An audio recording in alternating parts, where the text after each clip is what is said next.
I was about to say Antony's motto, but I can't take that from him. But Antony's motto is if it moves, I'll fuck it. So.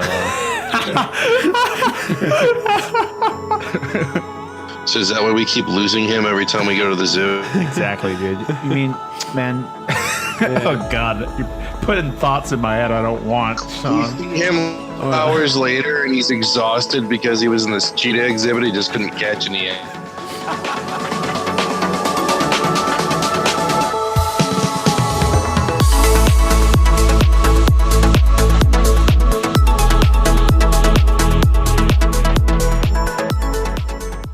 Hello, everyone, and welcome to episode 7 of the Thought Patrol podcast. We have all reunited again. It is me, your host, Kyle. We have your co-host, Shawn, over Discord, as always. And we also have a new co-host, Tyler. How are you doing, Tyler? Doing pretty good, Kyle. Thanks for having me.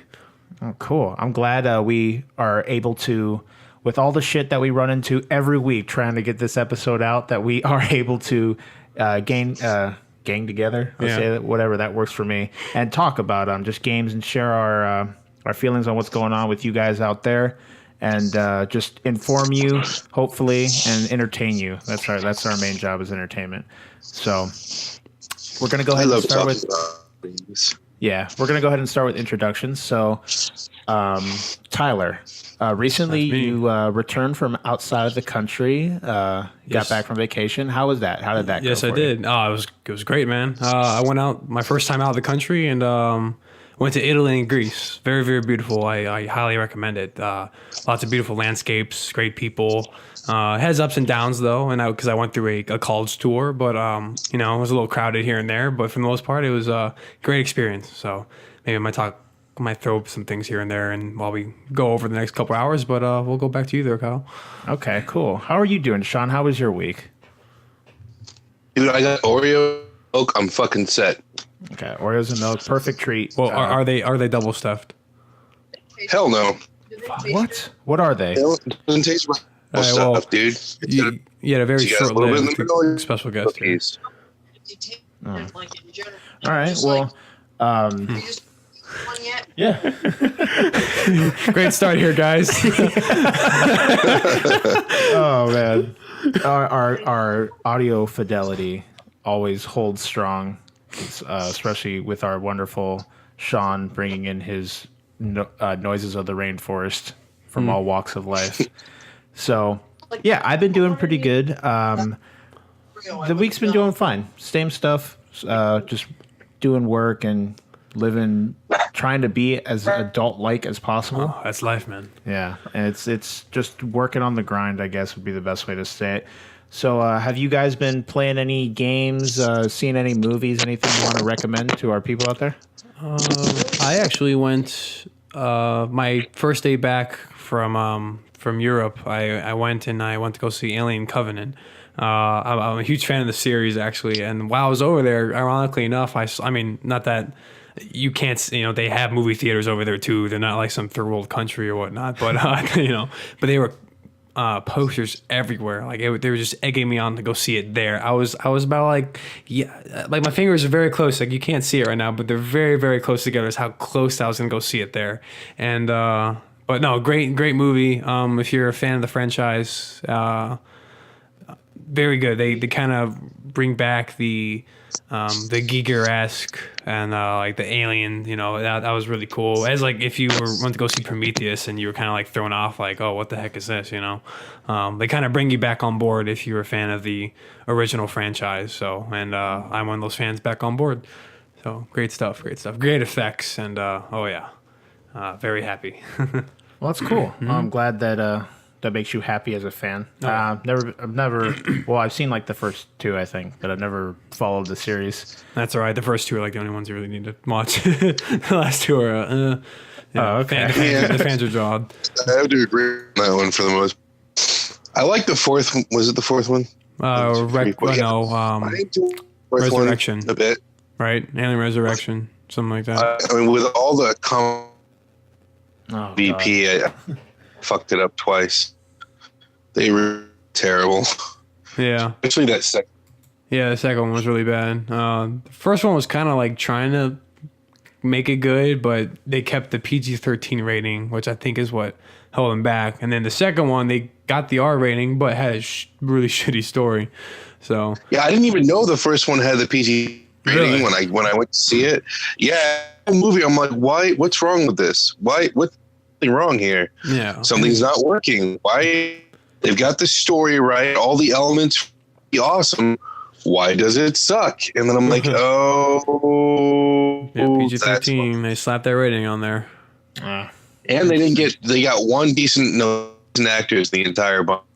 They had the dude from Spotting, and they had Lance Henriksen. Yeah, that was cool. They got him on board for that. He does a lot. Like, even though it's like a dying franchise, like he like tries to give it hope. And he was even in the Aliens Colonial Marines game, which I was a huge supporter of before it came out. One of the first game I pre-ordered, and that's the first and last game I pre-ordered. I'll tell you that. The game was something else. I don't know what the hell. Who made that? The people that made Borderlands, like Gearbox. Oh my god! Really? What were they? I think there was an issue with that. I mean, I know we're drawing off a little bit more now too, but we're in the games thing, so we're kind of on board. Still with the same topic, but yeah, they messed up. I think they actually had some sort of, not a lawsuit, but they had some issues where they took money and they used that money that they were supposed to use that money on the Colonial Marines game, and they ended up using more for the next Borderlands game. I may not be 100% correct on that, but there were issues with not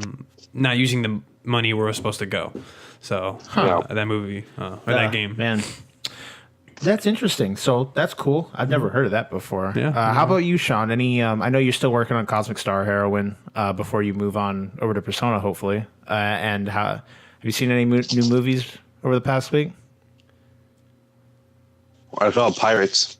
Well, we discussed that. Oh, you did. I remember hearing about that. So, yeah, I That heard it was, wasn't all that good, right? It's the day of. Yeah. That was the only thing. We don't want to retouch. If you want to hear Shawn's full opinion on it, you can go back and listen to episode 6 of the Thought Patrol podcast.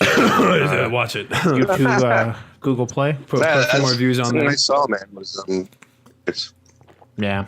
Okay. There's a series I just picked back up, and I don't remember what it's called now. Like a show series. Or anime. Oh, anime. Anime. I was all thinking about it, and apparently it wasn't important to remember. So we move on. Okay. Well, my week's been gaming wise has been pretty good. Still going through Persona. I say it every week here. I'm still playing Persona. It feels like I've been playing Persona for the past 3 years.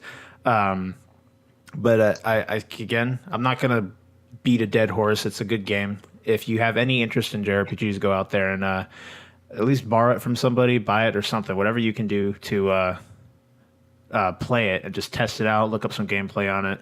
It's a good game. Good story, good characters. Just you could tell the love they put in the series. Very a high attention to detail. But one thing I did see that I have something to talk about is I just recently watched this evening. I recently watched Split.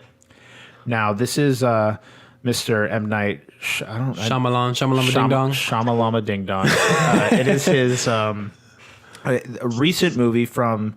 Now, I heard him talking about it, and he said that it's like a universe that he had an idea for, and this is something expanding on that universe. If any of you out there have might seen, be going some spoiler stuff there. You better watch it, boy. It's not that. I mean, he talks about it. It's by now. It's out on the internet to see, so it's not spoilers. He talks about it. If any of you out there have seen Unbreakable, which is also by him, which was about like a security guard that finds out he's invincible. I think his name is like Mr. Glass or something like that. It's an okay movie, but this is like a little expansion on that universe. So he's building someone that could be a villain. So it's like a Shyamalan, like superhero expanded universe. It's really weird, but it was a really good movie. A lot of twists that I did not expect. The main actor, which I have to go. Jesus, smack the pop filter. Which I have to Google his name. Does anyone know the actor that played the Wasn't main the guy who villain? played in the X-Men, the revamp thing? I'm googling it. Split He's a cast. British guy. Not Stewart.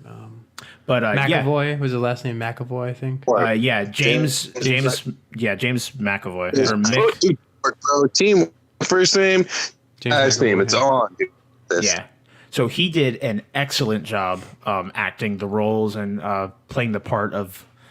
I think he plays the part of maybe like 6 or 7 personalities over the course of the movie. Although the character has about 24. So it's just a cool movie. It's cool to see like the idea of it, like having these personalities, and it's the brain actually changing the structure of a human based on thoughts alone, and this disorder that comes about, and just like they go a lot into the disorder, and they talk about it a lot. It's not just horror movie-esque the whole time. Yeah, it had a they do a lot of character building. It's some of that shit that happens that is not just brain stuff. Well, they explain it. They explain it as brain stuff, which it could come across as a little bit of you have to suspend some disbelief because there's certain things that happen in the movie that Spider-Man. Yeah, it's still brain stuff. They're like, oh, the brain is changing the structure of the body, and this person has they don't go super scientific into it. That's all I gotta say. Yeah, but you didn't get too overboard with it. As a movie, if you don't think too much about it, it's a nice thriller. It's constantly doing the Shyamalan thing where he throws twists at you. So I recommend it. It's on Redbox. Get it for like $1. Watch it one night with your family. Or you can go on a trip to Europe and watch it on the 10-hour plane ride over there, because that's what I ended up doing my way over there. Actually, I just saw it. So 2 weeks ago when it wasn't too bad. Started. I actually really liked it myself. Very good concept. What name will be? One more time. What villain name will be? Oh, his villain name? No, they call him because he has a bunch of different personalities. At the end of the movie, they refer to him as the Horde, so that's his name. So it's pretty cool. Okay. I don't think we'll get anything else. I don't know if we'll get. I mean, this movie. I don't know how well it did, but I don't think we'll be getting much else from this universe. It'd be cool to see something because it's like a darker take on superheroes. There's Unbreakable 2, man. What happened? The Unbreakable 2 in those. Oh, okay. So they're making an Unbreakable 2. That's pretty cool. Yeah. Okay. I'm excited to see that. I want to see Bruce Willis is old as dust. Yeah, how old is that guy? I have no idea. Old. Let's see. Yippee-ki-yay, Back to Google. The source. Yeah, I thought it was a good movie. I enjoyed it. It was a good thriller. It wasn't super scary, but it wasn't supposed to be. So it was good. Games, again, Persona. I'm excited. We got some games for the Switch coming out soon. There's ARMS. I've been playing a bit of Disgaea 5 on the Switch, which I'm enjoying. I like how that game plays out, like the way you control your units and stuff like that. It's a cool game.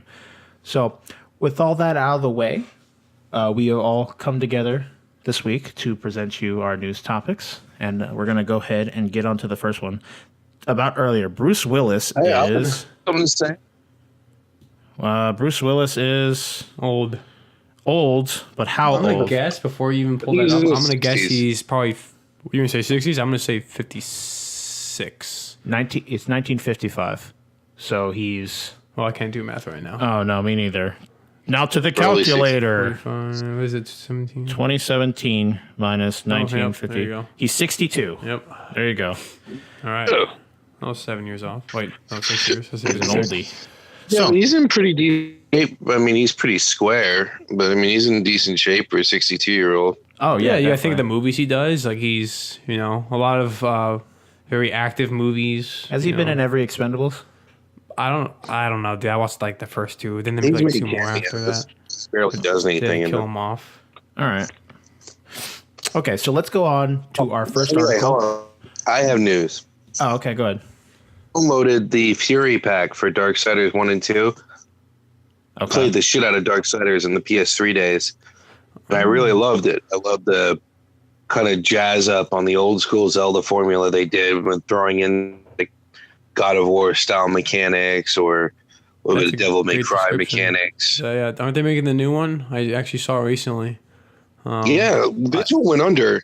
Yeah, So they bought the product from what was left of Vigil, and it sucks because I really like Vigil. But they bought the Darksiders property, and they've been working on Fury now. So they mined the fan community, said, "Hey, what do you guys want to see?" What do you want from it? How do you want it to be?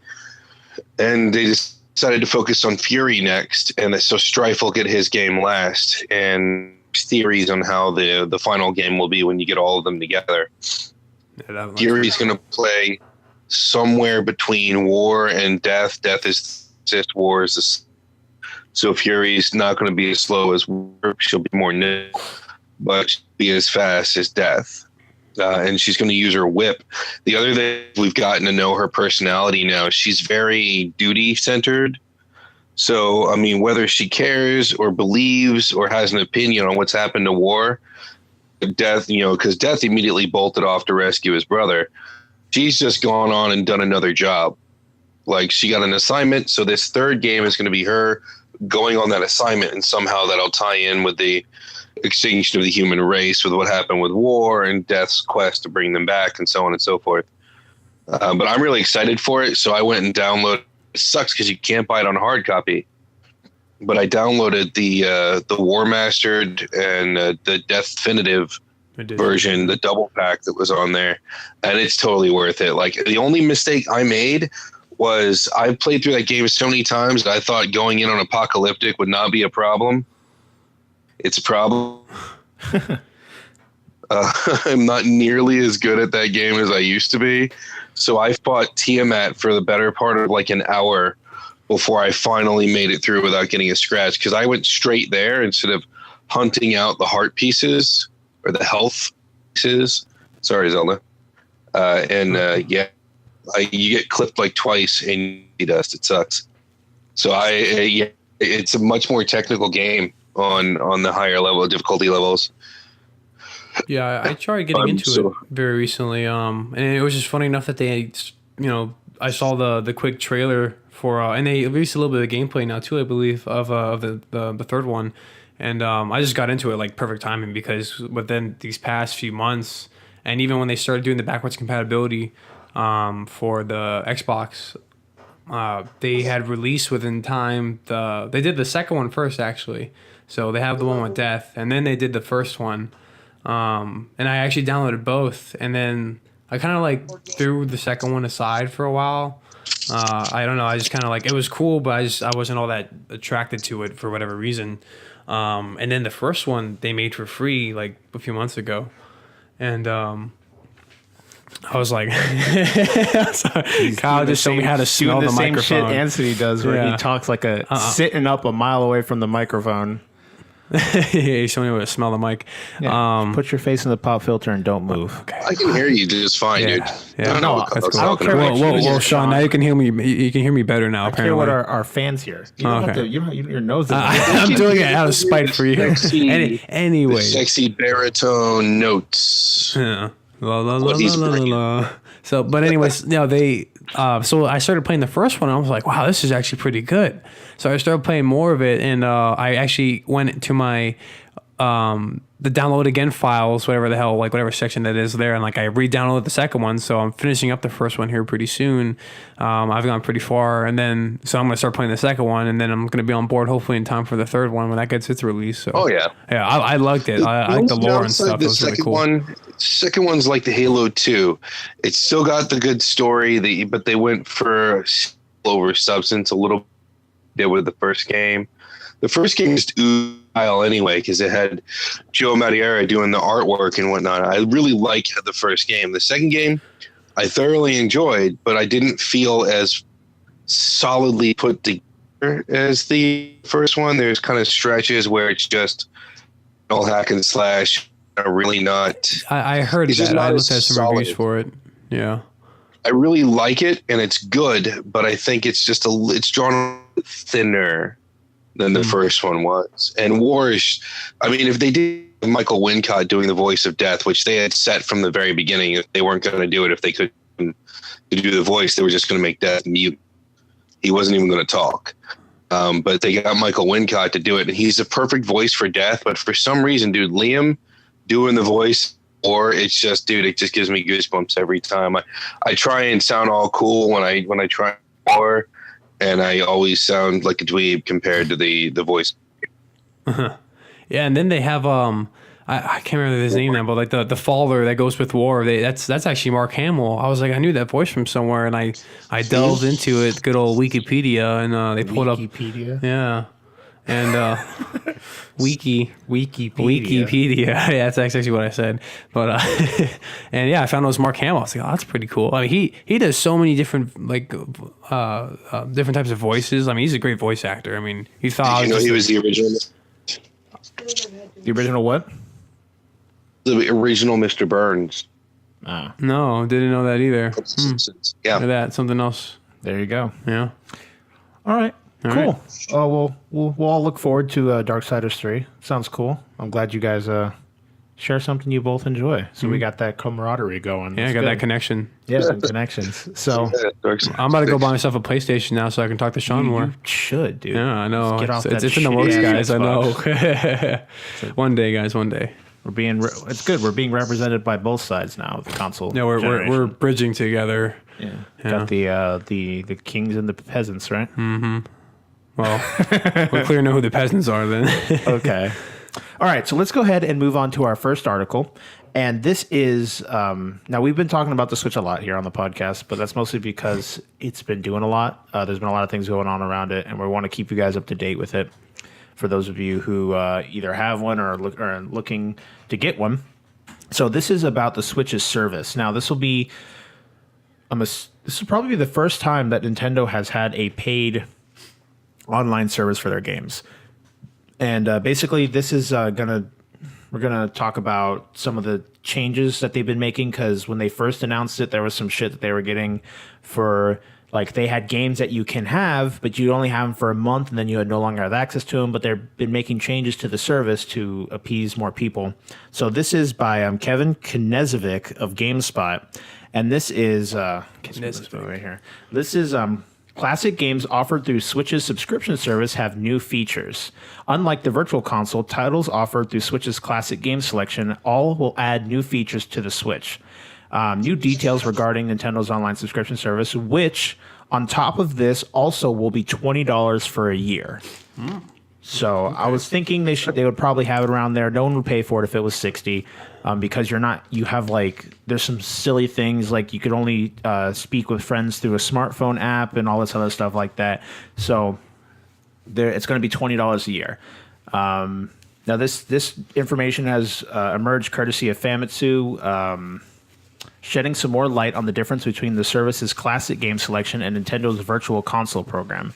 In addition to online play and voice chat through a dedicated smartphone app, Nintendo's new online subscription service offers Switch owners ongoing access to a catalog of classic titles such as Super Mario Bros. 3, Balloon Fight, and Dr. Mario for as long as they have an active subscription.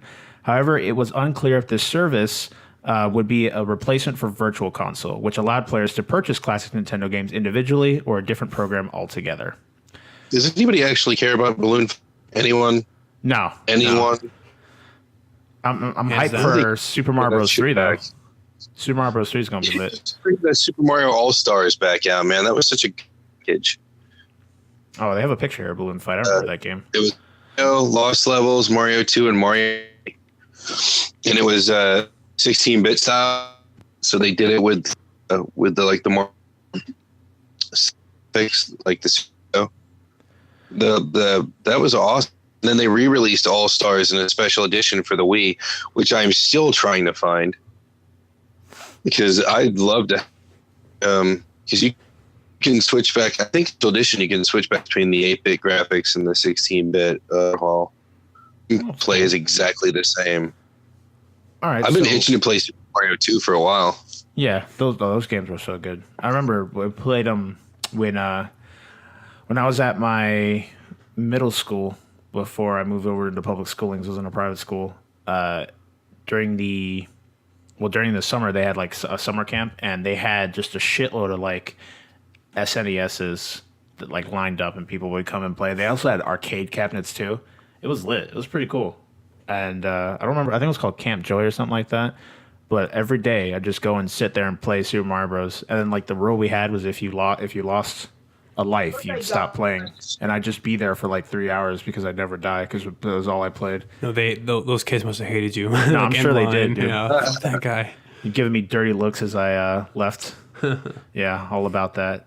So unlike the typical virtual console games, the titles offered through classic game selection contain new features. Nintendo didn't elaborate any further on what these features may entail, but the company did confirm last night that some classic NES games like the aforementioned Balloon Fight and Dr. Mario would support online play. SNES titles are also under consideration. So consideration. That should be mandatory. So Nintendo still isn't discussing its plans to offer Virtual Console on Switch or what classic game selection means for the service. No classic Nintendo titles are currently available on the console, though the eShop is filled with a growing number of classic Neo Geo games. So the service will roll out sometime in 2018 instead of this fall, like they originally announced when they released the Switch. But the service will be free until then. But once they introduce the payment plan, that's when all these features for these games are going to be rolling out. I'm glad they changed it because there are a lot of people pissed off with their initial idea where you would get the game for a month and that's all you had of it. You could not download it. And the moment that month is up, that game is gone until it comes back on rotation. So this, giving you access to all of them as long as you're a member, is cool. I don't know if they'll let you download it, and I don't know how that works. I'm assuming they'd let you download it. I can't imagine it being a requirement to be online to play. But well, I hope they don't let you stream it. Nah, I can't imagine them doing that because it's supposed to be a mobile console. I can't imagine then they'd piss off so many people. But Nintendo's all about pissing people off. So we never know. All right, so moving on to the next article, we have also from GameSpot as well. This is from Chris Pereira of GameSpot. This is Player Unknown Battlegrounds discusses console versions and some of the future updates that are coming out. Now, for those of you who don't know what that is, which I don't know how many of you that may be, because if you're anywhere on Twitch, it's all over there all the time. There's always people playing PUBG, and it's basically like we had an influx of them recently with this, and then King of the Kill from H1Z1, and they're basically just like you get dropped into a huge map. You scavenge for supplies, and then everyone works on killing each other until there's one person standing or a team of people standing. And so they're basically talking about console ports, which would be cool because it's definitely something I could see doing well on the console because it offers team co-op play, it's competitive, and it's multiplayer, and console's all about that shit. So that'd be cool to see in the future, but let's go ahead and get into the article. It says, since its launch in March, PlayerUnknown's Battlegrounds has been a dominant force on Steam, where it's routinely one of the platform's 3 most played games, although it's a distant third behind Goliaths like Dota 2 and CSGO, which is Counter-Strike Global Offensive. It far outpaces the number of players seen by Steam's other top games, such as Team Fortress 2, Ark Survival Evolved, and GTA 5. It's only 2 months old, but with an upwards of 2.8 million copies sold, according to Steam Spy, it's looking increasingly likely that it's more than a mere flash in the pan. So, on a date, it's very, very popular. And as they move forward, as they continue to update the game, like I said, it's only been out a couple months, and it's doing surprisingly well. But these games, people tend to flock to, especially them being multiplayer and being able to like survive and fight other people with your friends. It's a nice new take on the first-person shooter compared to the Call of Duties and Battlefields that we have today. But I'd say technically the genre for it would be called a Battle Royale style game. So, sorry. So, talk about H1Z1 being kind of like the main pioneer of this genre that's got it to its peak of popularity where it's at today. And a lot of people compare this to that game. It functions in the same way. I've seen this a lot on stream, and there's a lot of people that stream this as a whole. But yeah, that's cool. They're continuing to update the game. They're going to milk it for what they can. As long as people buy it, I'm sure they'll put out the updates. The updates are free that they do release for it. And the game on Steam, man, I don't exactly know how much the game costs on Steam. Let me search that up real quick. But Shawn, what do you think? Would you play if it comes out on Steam and it's like 20, or it comes out on PlayStation, it's like $25-$30? Do you think you'd get into something like that where it's like battle royale style, scavenging for supplies, going out killing players, and you're just on one big map. You're dropped on one big map with like 80 other people, and you have to survive. I don't know. I guess it depends on how the game. I mean, I'd be willing to try. Guys have forced me into buying Dead when I don't. So yeah, I can imagine getting sucked into anything. I mean, fuck. What was that? The game Cancer? Oh wait, Ark. Yeah. One of the other games. Yeah, Ark like to piss us off on a regular basis. Really? Like, that game looked interesting. I mean, I never played it before. It's cool until you play it, and then you realize that every dinosaur has a sole mission to kill you, and then they hit you like 2 times and you're dead. Well, it's a dinosaur. What do you think was going to happen? Well, it would shoo away if I throw my stick that's on fire at it. Shoo away. Yeah. Just get away from me, man. I'm building my little house out of shit. Dinosaur. 3-dimensional Minecraft. The real cancer players. Yeah, but that's just any like multiplayer survival. We had so many times where we'd get out because like the server's constantly running while you're multiplayer.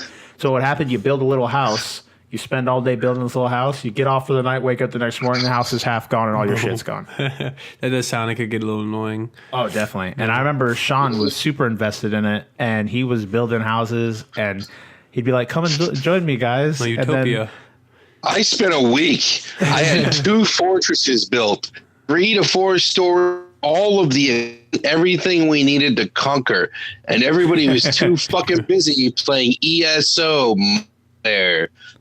There, they were just all that shit. Fucking Shawn learned the hard way. Finally, they come in like 15 minutes after this one group just clean sweep across the slaughtered everybody. Yeah, they definitely like they. Do you think they have a way I don't know, about 1,000 hours worth. And the thing is the thing's supposed to be a persistent universe, but what they don't realize, if you they refuse offline protection, because people, it's not persistent, but the only people that are whining about it not persistent are the bullies that are running around slaughtering new players and fucking shit up. It's just shit. There's no there's no offline protection, and if you log offline and there's a little bit of protection, how does that cease the world from being persistent? Yeah, exactly. I mean, how does that get that much? He's referring to, if you don't know, Tyler, when you log off of the game, your body collapses at the spot you were standing. Yeah, you stop with all of your inventory there. So you basically, I got that. You go unconscious, and someone can come up. And they can just have their way with you. Either, kill you and take all your shit, or handcuff you in your sleep to fuck with you when you log back on, or whatever they decide to do to you. But yeah. Sounds like quite the fun game there. What kind of rating is that? Oh, Ark? I don't know idea. It's buggy too as well. It's been out for a while too, right? A few years. Yeah, it's been out for a while, and it's still in an alpha state. It is in beta still. Or beta, my bad. Yeah, it's crazy shit. All right, so moving on to the next article, we have Pokemon Go PvP and Legendaries reportedly coming this summer. Now, this is from Oscar Deus of GameSpot.com, and the Pokemon Go developer Niantic has told Brazilian newspaper O Globo that PvP battles and legendary Pokemon will come to the mobile game this summer. Niantic's vice president of strategic partnerships, how do I say that? Matthew De Fayette. I don't know. What? You can't say that on the internet. Shh. You got people come after you and they try and kill you. Now. Sorry, guys. Oh God. I don't have a filter. You don't even think about me sitting right next to you who identifies as a Apache helicopter. No, sorry if you got offended there. Oh my God. I don't know if you'll be here next week, Tyler. We'll see about that. The fuck out my podcast. Next week he's outside your window with picket scratching at the glass, tossing rocks pebbles in there, from the front yard. Oh, okay. So he's holding. I do apologize for those out there. Yeah. So Niantic's VP of Strategic Partnerships basically said that the features were originally meant to launch earlier, but that Pokemon Go's success meant they had to be delayed, which... Oh, I see what they're saying. So due to the large success of the game, we had to delay some planned innovations, he said. Right now we are working on some that are due to hit this summer in the Northern Hemisphere, such as giving more value to the choice of the teams, releasing legendary Pokemon, and introducing PvP. One thing we learned with Ingress, which is their first app that they released, which it technically is the same system. It's just in a different skin that's not Pokemon. Pokemon Go is just Ingress with a skin on it. So for all you out there, I don't know how many of you still play Pokemon. I know it was like super awesome for maybe a month, and that shit got like dropped by the U.S. heavier than I go for walks. a dumpster baby. To give myself something to do walking, I'll do it.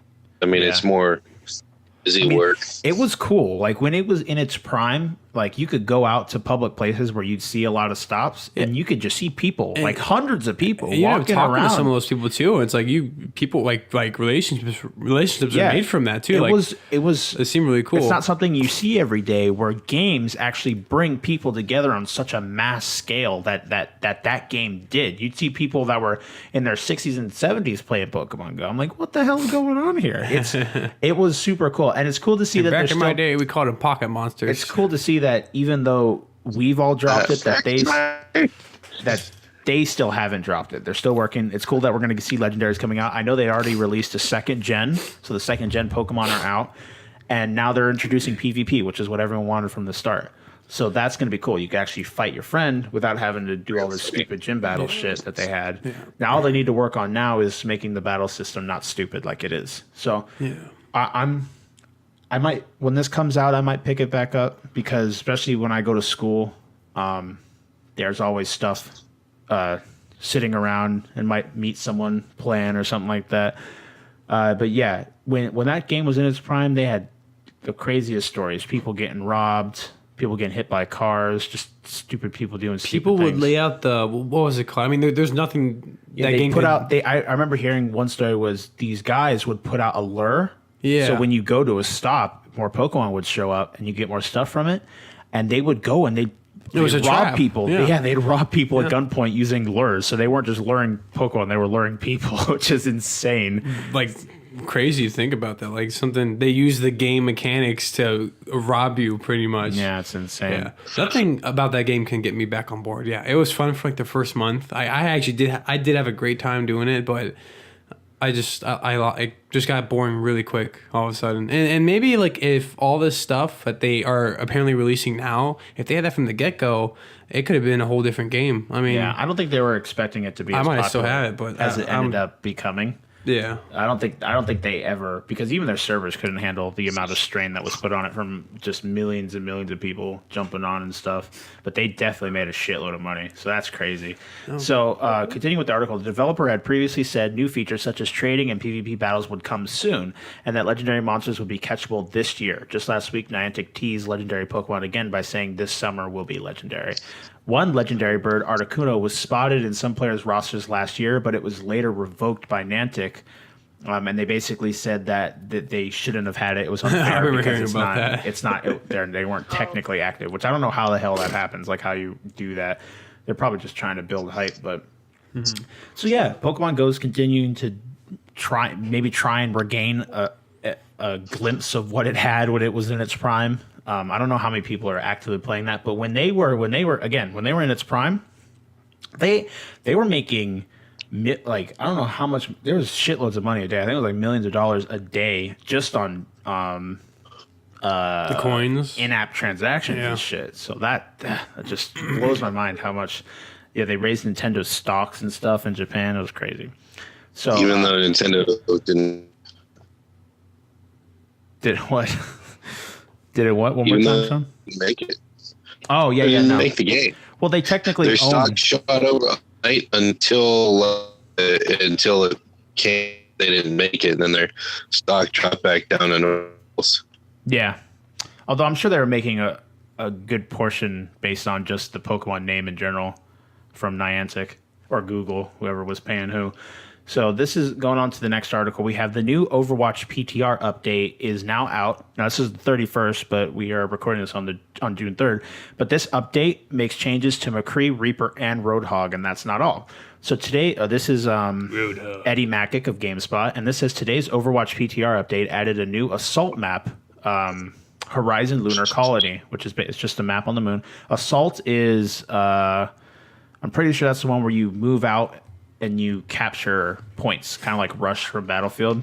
So, but that's not all that it did. The official patch notes reveal everything else that's new with the update. Starting off, there are new legendaries, including Oni Genji and Officer Diva, which will now be available inside of normal loot boxes. So you do not have to play their MOBA online, Heroes of the Storm, in order to unlock the skins for both Oni Genji and Officer Diva, which I'm excited about because I love Officer Diva. I don't really give a shit about Oni Genji.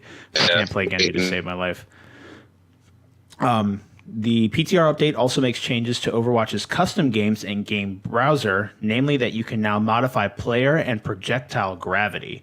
Additionally, jump height can be changed, as can knockback magnitude for select weapons. Like, if you ever go and look at the custom game setup, there's some crazy shit that you could set up with the abilities that you completely turn off, or just that I've seen a lot of crazy things in the browser of people setting up like paintball with mercies, all having like 1 health, and to a bunch of other things like that. What's more is this Overwatch PTR update tweaks a number of heroes, including McCree, Reaper, and Roadhog. There are also a few UI changes, bug fixes, and more. In terms of bug fixes, the patch fixes a problem where enemies players could detect Sombra while her stealth is active if they were close enough. Poor Sombras, because that's pretty much all they're good for. There's also a bug that caused Symmetra's hair to take on an unnatural appearance with some of her skins. If anyone of you want to see the complete patch notes, they are on Blizzard's website, and currently the anniversary event is still going on. So for just a little bit to go over a little bit of the changes to the heroes, we have McCree, his Deadeye, which is his ultimate. Targets now begin locking on after 0.2 seconds instead of 0.8 seconds, and the damage accumulated over the first second is increased from 20 to 80 damage per second after the first second is unchanged. So basically, they set his ultimate to build faster. So because it becomes very problematic, because when a McCree ults, he glows like the fucking sun, and then he screams to everyone that he ults like everyone else does. So it becomes very hard to get a full man ultimate when everyone can see you from like a country mile away. So they're changing it so that it makes it easier for McCrees to land higher strings for their ult. And then this also, going on to Reaper, his passive, the Reaping, they've now removed health orbs, but now regains 20% of all damage done to heroes as health. So now, normally what it would be is when Reaper would kill someone or one of his teammates would kill someone, they'd drop a little soul that he would consume. But now they've completely removed that, and now he basically gains 20% of all damage done to heroes from him as health. So they've said it where he basically has an innate lifesteal now, which I think is a bit, I'd say would be better for him even when he uses his ultimate, because it makes it harder to kill him. It's very easy to kill a Reaper that's ulting, so they make it where it'd be better to either stun him or find another way of dealing with him when he's ulting instead, which would be cool. Now for Roadhog, his head hitbox size has been reduced by 20%, so it's harder to land headshots. But his gun, the bulleted damage was decreased by 33%, and the fire rate was increased by 30%, and the clip size was increased from 4 to 5. So they're making it. I don't really see the point to that change. So I'm not going to go over the UI interfaces or any of the other bug fixes. Like I said, all that could be found online. I just wanted to go over the heroes because a lot of people are more worried about that, seeing if their mains or how their mains are getting changed and stuff like that. So we all play. Actually, Tyler, do you have Overwatch? I don't, but I have played it before quite a few times, actually. It is fun, but I don't know. I was actually talking to someone about the game the other day, and I was telling about, like, because it's like kind of like an arena shooter almost, right? You would say, like, so it's very... I don't know how to really describe it. I mean, the characters are really fun and interesting to play, and I like how you have to really be a team to win too. I mean, you can't just kind of like go and lone wolf it all. I mean, you got to be really good for that to happen. But I don't know. I feel like I could get bored of the game really quick. Maybe it was because I didn't have people to play with. I was playing by myself, like with like some friends in the room, and we're just like trading off. But like maybe if I had some friends to play with like online, that might make it a whole different like thing. But for the most part, I don't know. I feel like I can get bored of it really quickly. I'm not too sure about that. We had our other friend Tyler who had the same issue initially, where he played the beta before the game even came out, and he said he probably wasn't going to get it because he feels like he could get bored. But we've been playing with him more often. And it's definitely growing on him because we usually run into a lot of stupid shit when we play as a group on Overwatch and dumb things that we do, like Antony unplugging his router in the middle of a competitive match. And it's the small things, man. It's always the small things. I think definitely the game has increased tenfold with friends. Yeah, I feel like giving it a chance like that too, you can really find out if you like the game or not. Because then even at that point too, you're not worried about randoms that you're playing with. You're actually communicating with people, and that's where a lot of the strategy. Because and there's no communication in that sense too. You're just kind of going off to your own thing, and it's like you just hope everyone else is doing their part too. You know. But yeah, it definitely was a fun game, and I'm sure it still is. I mean, it's all I hear about, other than some other games, but like this one big time. And how's quick question. What's that Battleborn game? I heard it's like that's like the mix-up game. Well, a lot of people just because so good. They came out around the same time, and now that's a main reason Battleborn a lot of didn't funny do posts. very good. And a lot of people compare the two, but they're not the same at all. It's one of Gearbox's recent games. It did very poorly, and because I'd say someone did it do poorly because it was a poor game, or did it poorly because it was released neck and neck? The game is a good game. I have the game. Yeah, the game's a good game. It's a fun game to play with friends as well.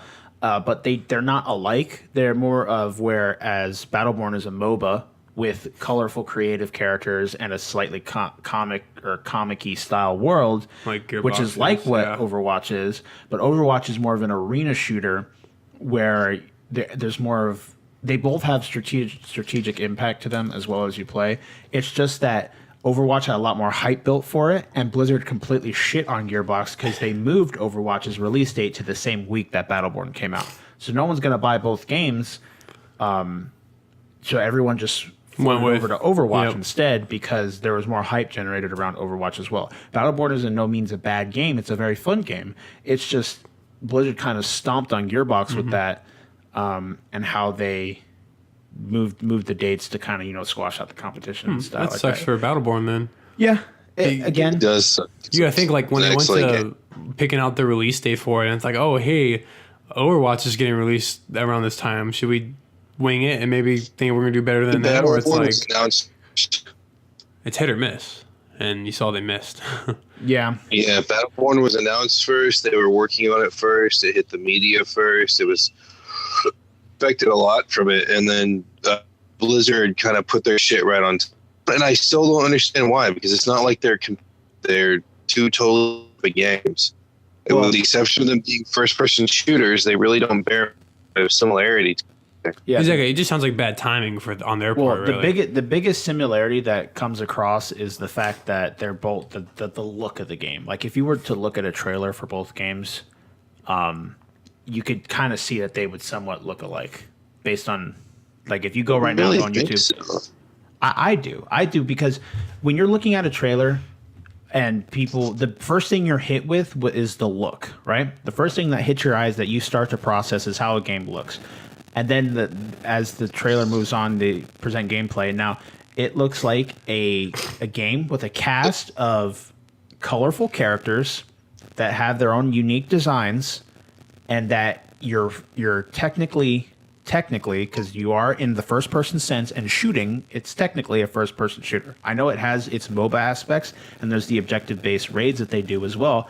But if you were to look at a trailer for both games, they look alike. You have, like I said, cast colorful characters, a technical first-person shooter thing, and both of the games emphasize teamwork.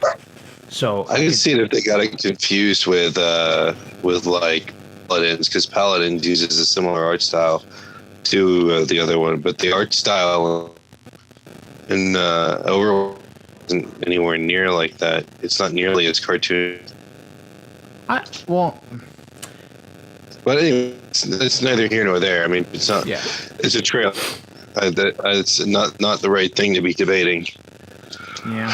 I think people a little bit more due diligence. They start shutting down. Like they need to actually and figure out what they're about, and nobody did. Yeah, I'd say Xbox just got stomped, and they didn't do anything wrong. Yeah, I'd say if Made an excellent be successful. Yeah, if you're Enough somewhat to buy the fucking pass. Like, I legit believed in that game. Yeah, if you're somewhat interested in it, you could get it for like dirt cheap. You could probably pick it up in like some kind of discount bin somewhere. Maybe convince your friends to get it. The other $5 Yeah, box. straight up. They're like you could some Walmart time for like $5, and you can go and give yourself a couple fun afternoons with a couple of friends if you convince everyone to get it. It's got like the Borderlands style writing to the story, the characters, like so you could get a lot of dark stuff and humor. Yeah, from that alone, you can pull that $5 worth of enjoyment, even if you don't end up liking the game. So, moving on. Now, this I found to be somewhat odd. I don't know why someone would do this, but this is a man went on Twitch and was trading his stocks on Twitch, but he was letting the Twitch community trade his stocks. So one man was trading $50,000 of his own money with the help of Twitch. Now, this is from Alex Newhouse of GameSpot.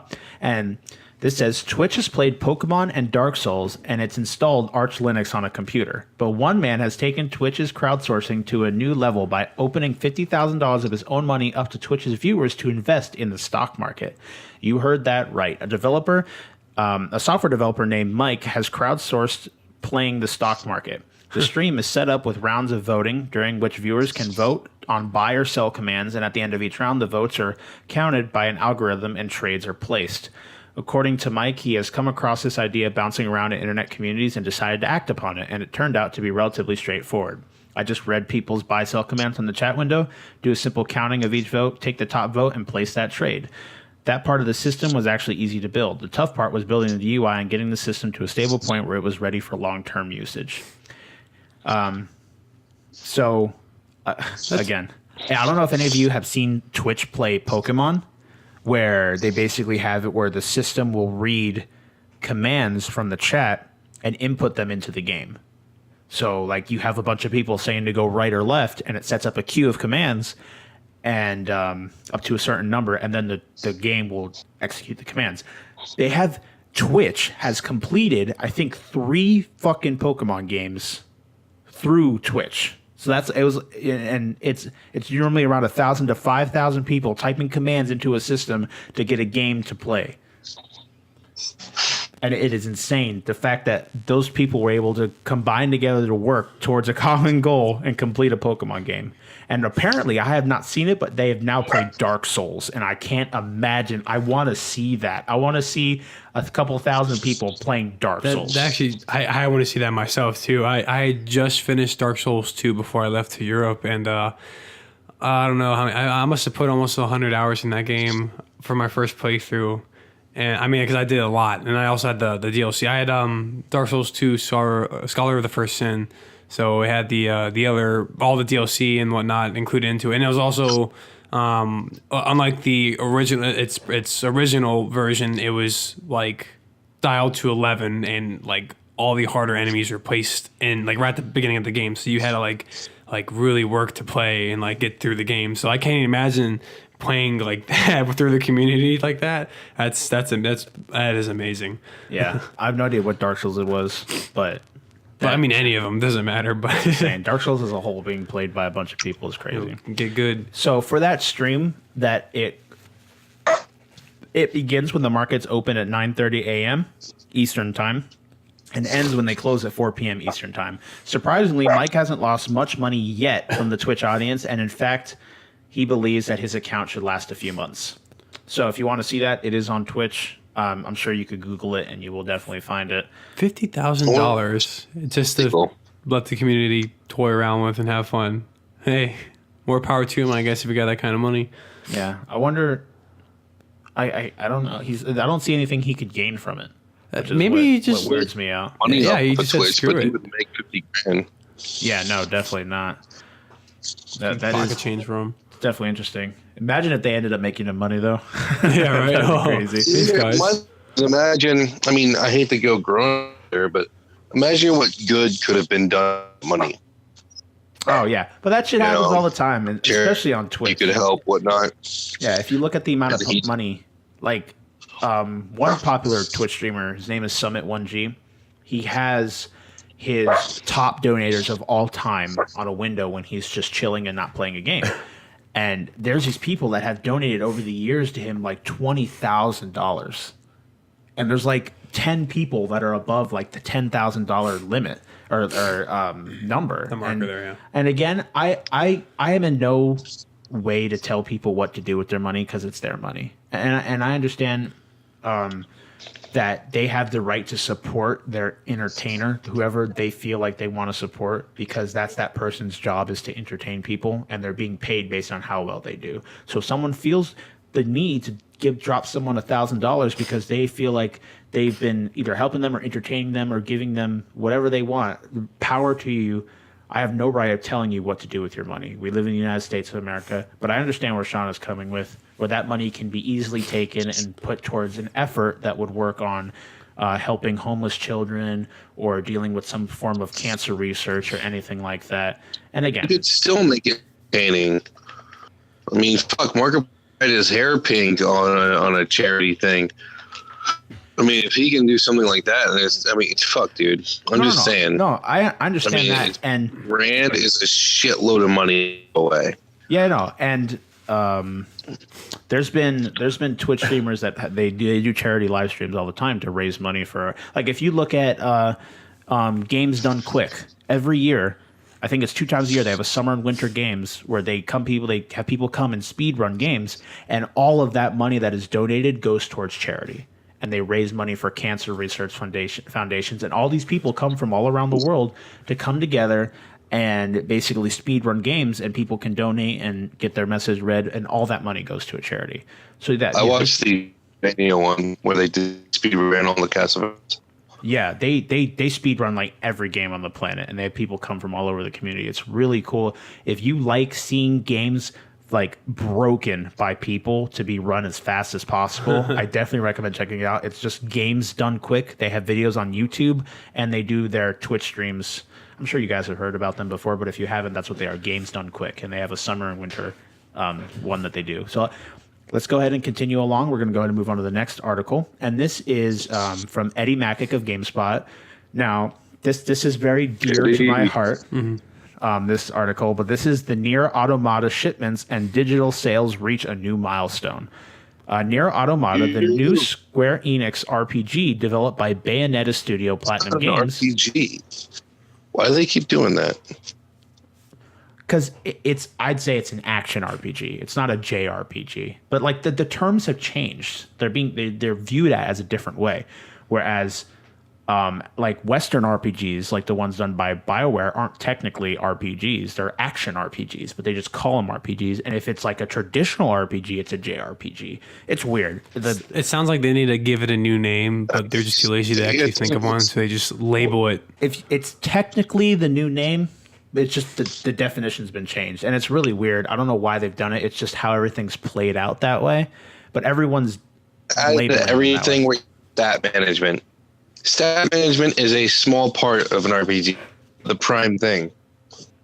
Yeah, I don't know. There's stat management in the game. They just glue RPG on there. It's fucking ridiculous. It's just how the terms have developed as time has passed from retro gaming. So the Bayonetta Studio Platinum Games has passed a new sales milestone. It was announced this week that the PlayStation 4 and PC game has hit 1.5 million combined units shipped and digital copies sold. This is up from 1 million combined in April. So no information was provided about how the game sales break down by platform, but whatever the case, 1.5 million units is a big number, and it's notable that the figure rose by 500,000 units in a space of a month and a few weeks. The game has reviewed highly. It's gotten good. It's been reviewed. It's somewhat critically acclaimed. It's got high scores, and the game is perfect. It is a great game. I mean, I've played a little bit. Lion here. Yeah, there is one. You see that? No. So our new co-host. Yeah, our new co-host, Mr. Fly. Give him a name. But yeah, the game was like really interesting. When you showed it to me quite a few times, I was actually very amazed. It was very fluid, and just like I liked just how the game flowed. Pretty much, like it really was like, a lot of fun. I mean, from the time that I played it, I mean, I didn't understand. I don't know a whole lot of the story itself, but you're like, oh, here, play this part here. You'll like this, and I was like, oh, wow, this is actually pretty cool. And there's a fly, it's flying by. He's coming to give you a kiss. Yeah. Right on the cheek. Yeah. Oh, fuck away from me. Yeah.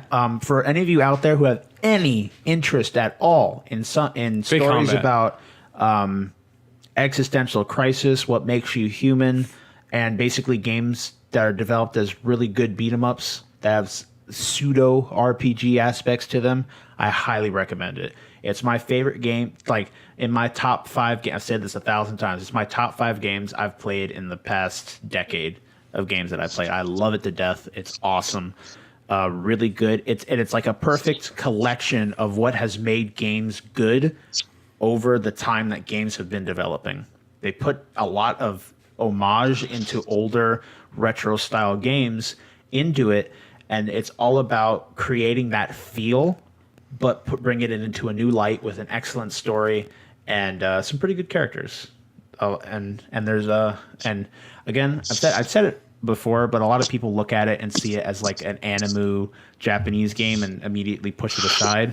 But it's got a deep story, and if you get over the fact that you could constantly see the main character's ass, I was about to say that. I'm like, Kyle was like, I don't know if he's trying to avoid it, but yeah, the ass is nice. No, I'm not avoiding it. I'll tell you right now. You can't avoid it. You will see a thick ass for 90% of your playtime. But I mean, you could leave the skirt on. There's a way of taking it off. Kyle has found these ways. Hey man, so sometimes you're just moving the camera around and like you're going up a ladder and it's like, oh, okay. There's there an it is. ass. There it is. Are you hot yet? Actually, Your I'm boner ready? hot. And then she's all Oh, I'm self-conscious. sorry. What I thought you were talking about the room.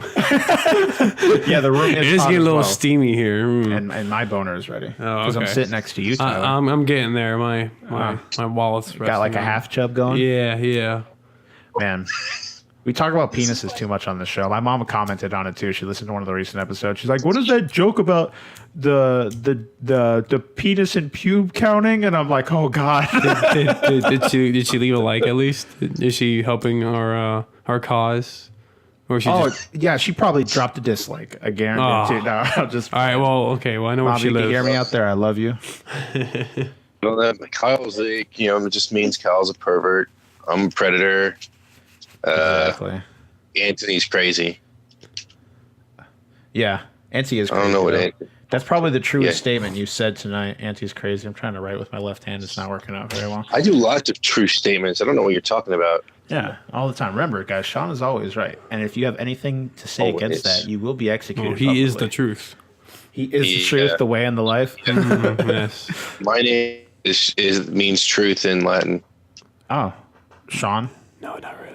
probably means like dick butt or something. All right. Dick butt means truth in Latin. That's There you it's So So Shawn and Dick I need Butt to are the finish. same. They are a unity. they are A one. holy trinity. That's if true. you will. Exactly. So my name means dick butt. moving on to the next article, we have the Crash Bandicoot remastered dev talks about remaking classic games. Now recently the Crash Bandicoot the Insane trilogy dropped, and it's basically the first 3 games in remastered.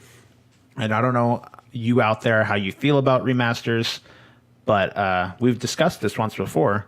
But if you don't like it, you don't buy it, and you tell your friends not to buy it. So you vote with your wallet. But Something wrong with the remaster? no, I'm just saying. I've heard people have complaints with remasters because they could be putting that money into making something new instead of bringing out something that already exists and I think it also- making it prettier. I think it also depends Or on what ability of which the product. remaster it is too. I mean, because sometimes it could just be a remaster with not much to it, or there can be a remaster with several new things included into it. So you're not just kind of getting slightly prettier, graphics. I'd say if it's new but it adds a bunch of features, I consider that Exactly. I consider that a reboot, not a remaster. Whereas a remaster is just they better animations, but in all technicality, it's the same game with the same features. That I think that's a remaster. Whereas if it's a game from a franchise that has entirely new features in it, I consider that more of like a reboot than a remaster. So, well, this is just they just prettied up. Yeah, no, these are Anything. definitely just remasters. So so the collection looks to maintain not only the vibrant aesthetic changes, but also the sharp, fine-tuned feel of each game's platforming and mechanics. Whether you're a longtime fan of the series or not, the Insane Trilogy is shaping up to be a great place to experience the early adventures of the Tenerd Marsupial. Wow, big words there. So this is coming from Dan Tanguay, who is the creative director of the trilogy, and yeah, but they're still. wait, never mind. Oh my gosh, I really Did you just a brain fart? Yeah, I brain farted. So they're talking about remakes. They want to expand the franchise as well, and they're talking about basically culminating into a Crash and Spyro crossover, which blah blah blah. Wow, this is like a super long article, and I'm trying to condense it, and I need to do better at this. That's one of the problems, or one of the feedback I've received for our podcast is that our articles tend to go long, but we also do get on a shitload of tangents. So yeah, it's a remaster. They're talking about remastering other games. They did Spyro as well. So I'd like to see. We don't have any. One more time. Spyro would be under remaster. Yeah, I'd like to see a Spyro remaster. I have nothing wrong with remasters as long as they're actually remastering it, and it's not like the recent Assassin's Creed Snapchat collection where they just add a filter on the entire game and it looks exactly the same. I'm actually replaying the second one right now. Yeah, I know. I was like, as I start talking, I'm like, laid back all the way back there. Yeah, guys. Yeah, guys. Well, welcome to the podcast. I'm going to talk a mile away from the microphone. I hope you like this audio quality. Damn it. Sorry.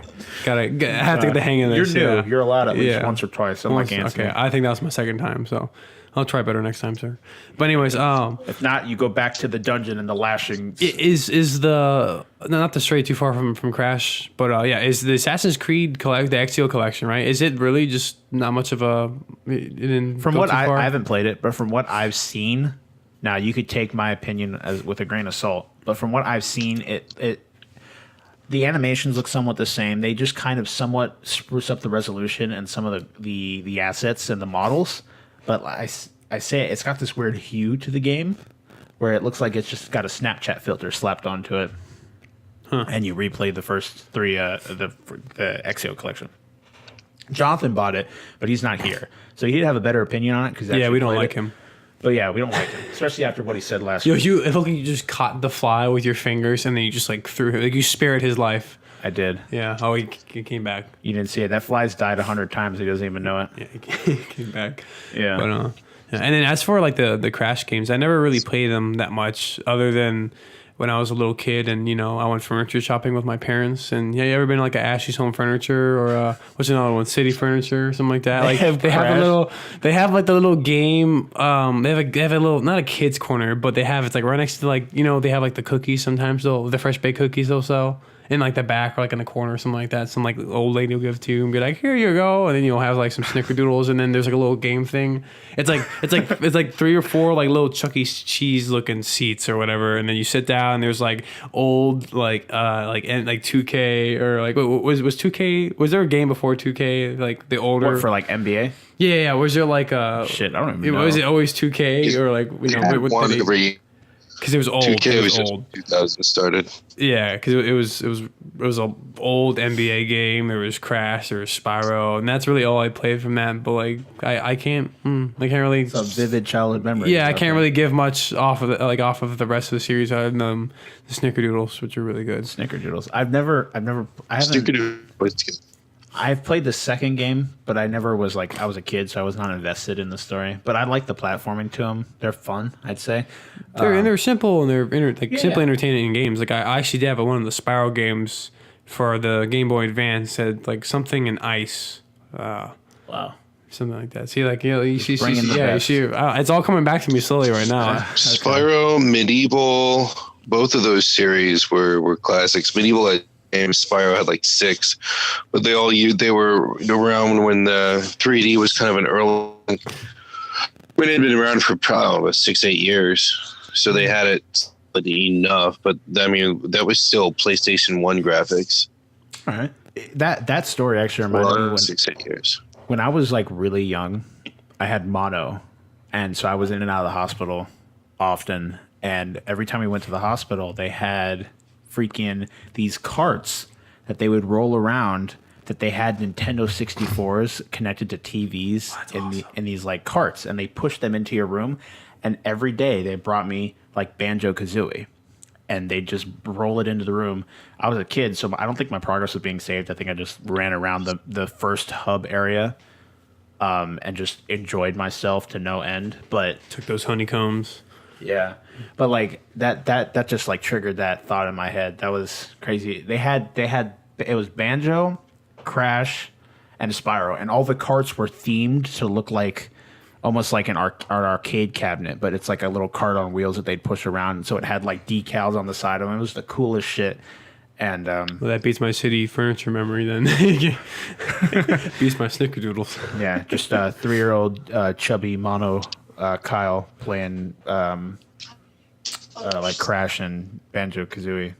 That was pretty cool. Yeah. Besides the fact that I had mono. Yeah. Besides that was the happiness in your life at the time. Yeah. Who were you sucking face with to get mono?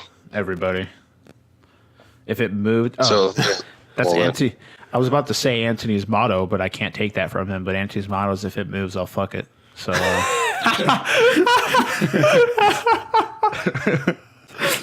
I'm sure he'll appreciate us saying him that. every time we go to the zoo. What happened? So is that why we keep losing him every time we go to the zoo? Exactly, dude. You mean, man? Oh God, you're putting thoughts in my head I don't want, Shawn. We see him hours later, and he's exhausted because he was in this cheetah exhibit. He just couldn't catch any.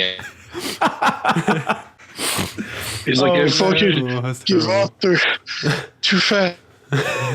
That's our intro right there. I gotta mark that shit down. Oh God, give me 1 second. Keep talking, guys. I need to write this. There was it was probably I had to be like, I don't know, 10 years old or something like that. Like, you know, when the kids meals or the Happy Meals were like actually cool back in the day. Now it's like really stupid you stuff. remember when they gave you those golden Pokemon coins? I don't remember coins, but I got some cards and little plushies. Like I have a Pikachu plushie I still have, but That's when Nintendo. That's when Pokemon. Oh my God! you want to get to work? That's when McDonald's cared. Yeah. When they don't care anymore. Now they just want you to get mono and mono. this just in. McDonald's copies mono. That's why I go to Burger King. No, they I had this little game pad, and it was a Crash Bandicoot game where you played against, like, you were in space and you were like this little. It could actually be a 2-player game too. Yeah, it was either you can play a single player or there was a 2 player version. It was like a little arcade thing where you were in space, and it was kind of like a Tetris sort of thing. Okay. Or no, not Tetris. I'm sorry. Yeah, is Tetris the right word there? Yeah, no, Tetris isn't the right word there. I actually lost the word. But anyways, I'm gonna keep trying to explain it without using the word Tetris, because that's exactly what it was. But it was like this space thing, and it was a simple. You just move and shoot kind of thing. And you were in an asteroid field.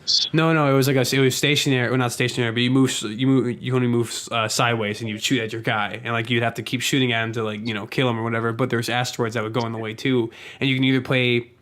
Obviously, you're crashing. Who's like the main bad guy? He has like an N on his head or something. I don't remember. He's like Doctor something. I don't know, but he's like Doctor. Nefarious. Isn't it Doctor Nefarious? No. Like typical evil doer. I'm on Google. You know, he has like the evil mustache. I think, you know, the big old head. You know, he probably has like some like good catchphrase. Yeah, if only. But yeah, I actually still have it and it still works. Like, I'll bring it over next time and we'll play, like, while we're doing the podcast. And, you know, if you just hear a bunch of tapping, it's not us circle jerking each other. You're talking about you're talking about the LCD screens that they put in the Happy Meals, right? The LCD games. Yeah, it was, and there was like a six of them or something like that. It was like a little pocket LCD. Yeah.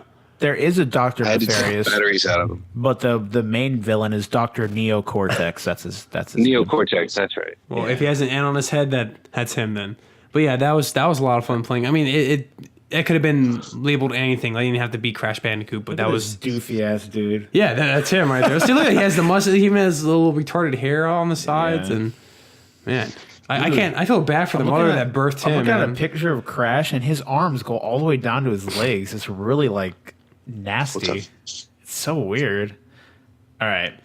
Anyways. Yeah. Oh God. So let's go ahead and we're almost done with our news segment, so we can move on to our main topic, and I'll discuss that once we get there. And so we're going to move on to the next article, which is from Eddie Macick of GameSpot. And then this is the HBO boss talks Game of Thrones spinoffs and when Season 8 may air. For those of you out there who are avid fans or just watch TV in general, this might interest you. And this is HBO's programming president, Casey Bloys, spoke to Entertainment Weekly for a wide-ranging discussion that touched on the Game of Thrones spinoffs and Season 8. Regarding the spinoffs, of which 5 are in the works, Bloys stressed that this is very early days for these projects.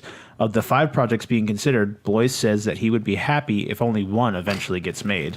One note here is that Bloys references 4 spinoffs in his answer, but author George R.R. Martin said he had 5 that are actually being considered.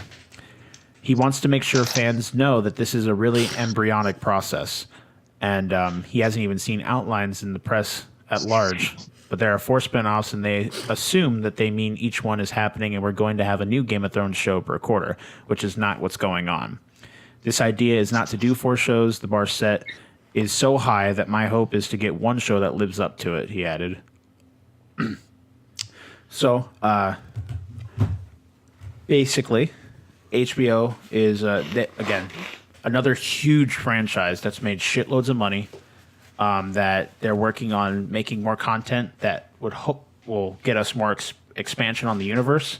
That does not involve us reading super long ass books. For those of you out there, because reading's bad. Yeah, reading is bad for you. It gives you mono, right, Tyler? Gives you mono. Yeah.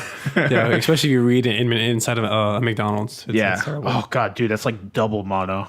That's exactly what it is. Wow. Oh my God, I can't even imagine. I'm glad you put dead 2 on and the 2 together. spot. You could feel you could feel it. Yeah, real quick flashback. I found the lacrosse game. Look at that. See? Oh, okay. It's open up. It was like a pocket thing. Dude, that looks like shit. Yeah, like look at the screen. Like it looks so doofy. Yeah, it was this one. That's actually. crazy. Yeah. But yeah, okay. All right, Fast forward. Yeah, switching to Game of Thrones Season 8, Bloys said that it's possible the final season could air in 2018 or 2019. The timing hasn't been decided yet. They have to write the episodes and figure out the production schedule. We'll have a better sense of that once they get further into writing. So yeah, we got more Game of Thrones coming your way for anyone out there that enjoys that. I have not watched any of that. I've been recommended it 1,000 times, right. but I just don't watch TV. It's pretty good. I actually I binge watched. Jonathan's the one that got me hooked on it, and where we had stopped on season 3 because I just stopped watching it. But like we binge watched the first season in one day. It was just us sitting. How long did that take you? In his room. Well, how many episodes are there? And they're roughly about an hour each, right? I don't know how many episodes. I think they are. Yeah, they're like roughly an hour-ish. So depending, let's say, if there was like, I don't know, let's say 8 to 10 episodes, so 8 to 10 hours, then, I think we took like maybe a quick intermission halfway through and like ate something or some Chinese, whatever. All people do at your house is binge watch shit. I remember that one DVD I rented from the library of that one anime that we watched about that girl that got like birthed from a wooden idol or some shit like that. What the fuck? You don't remember that? Remember she had like purple hair? You were rooting for the red hair girl at every moment of every second? Dude, we got to find out what this is right now because I want to know. I'm not thinking of. No, I don't remember. Wait, how long ago was this? A long time ago. So anyways, I rented it from the fucking library. Yeah, dude, I can't remember last time I've been in the library. See, reading's bad. I don't go to the library. Damn, I need to find the name of it. It starts with a K. But I mean, I'm guessing for what they said on because I stopped at the beginning of season 3 and I heard from there like it really starts to pick up more for the story because they're like seasons later. I'm like I don't understand how they're still doing the show. I mean, obviously they haven't caught up to the books, but I would have thought they've been done by now. Like I just feel like they do so much, but I feel like it's almost the same thing, but it happens to some other character. Yeah. But I mean, hey, they're still doing it, so yeah, it's exciting getting to see more. I'll probably get down to watching the rest of it at some point. Just not right now. Yeah, see more dragons and stuff like that, Yeah. and Or I could just play Skyrim. people having sex and Yeah, that sounds Skyrim. all the important stuff. Maybe even people having sex with dragons. Yeah. Get very progressive up in here, man. Get mono. What? I'm sorry. I think you like. My imagination went.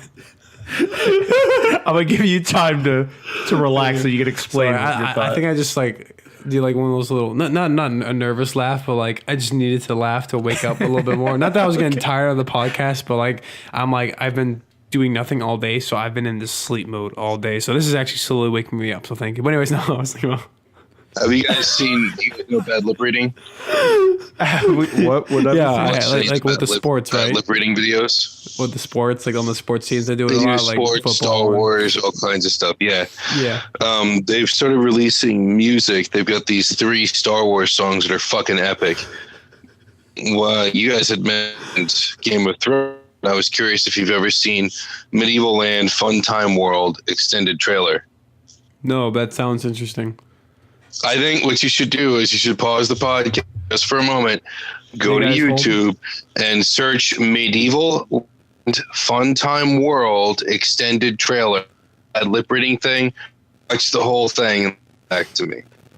Gotcha. It's like 2 minutes long. No, we don't have to pause. I'm just gonna pull it up here. All right, so I have it. Just So gotta afterwards, pull it I can up watch there? it. Yeah. And then All we'll right, watch yeah, it no, after. watch it. You can even let you need to see that shit. Yeah. It is the it comes up Game of Thrones in the most beautiful way. How long is it? It's like 5 minutes, I guess. If 5 it's the minutes? first one's 5-6 minutes, actually, so it's like 6 So minutes. good. Yeah, it's all right. We'll watch it after. Yeah, we'll watch it after. Yeah. Because I already got like 6 notes over here of stuff I have to do. So, we'll. Look at this man taking notes. All right. I missed an edit last They episode. grow up so fast. I apologize to all of you listening. Yeah, I saw someone called you out for that. Yeah, it was Jonathan. That was Jonathan. Yeah, that was Jonathan. Oh, cool. I'm gonna start like sending him messages now and just saying mean things. Good. That's what he deserves. Yeah, He's that's an what he asshole. deserves. He's an asshole. He's Yeah. my asshole. If you, for every co-host that is on the podcast, we just talk shit about him. Whether they're here or not. Whether So yeah. that'll be fun. So Hope he's yeah, doing all right. I do apologize for last week's episode. I did miss an edit, although it wasn't anything bad. Like there was something going on. It's just Shawn was kicking in and out of mute, and it sounded like he was trying to talk, but I just completely missed the cut. And I even wrote it down too, but I couldn't find it, so I thought I'd already gotten it. But yeah, so I'm working on taking better notes. Again, we're within our first 10 episodes, so anything goes. We could upload a 2-hour session of dogs barking, and we'll still be okay because we're within the 10-hour limit. Dogs barking. That's next week's topic, guys. Dogs barking for 2 hours. Cool. All right, so on to the next article. We have Square Enix shares its Switch, PS4, PC RPG Lost Sphere details. That's a mouthful. So Square Enix has launched the official Japanese website for Tokyo RPG's Factory's newly announced title, Lost Sphere, revealing some more details on the upcoming classic-style RPG. Like the studio's debut effort, I Am Setsuna, Lost Sphere is a melancholy adventure inspired by classic 16-bit RPGs like Chrono Trigger. This time, the game is set in a world created by memories. When memories fade, so too does a part of the world, leaving a white mist in its wake. Kanata, the game's protagonist... Kanata, the game's protagonist, experiences this phenomenon firsthand when his mother mysteriously vanishes. When his home village is in danger of becoming lost as well, the young boy sets out on a journey to awaken the lost memories and restore the world. So, Sounds epic. it sounds like a nice little... It sounds like an adventure. I Am Setsuna was a sad game. This looks like it's going to rear up to be a sad game as well. Or at least something that's emotionally driven. One of the problems I always had with stories that kill people out right off the bat is like you're supposed to care because of that person's relevance to the main character, but like we haven't spent time with that character. Like that's one of the issues I had with Outlast 2, right? I haven't really said this before, but like looking at Outlast 2, you go with your wife somewhere, you both crash, and she's taken, right? Now, you have spent no time with this woman. The only thing you know is that it's the main character's wife, so we should automatically care just because of that.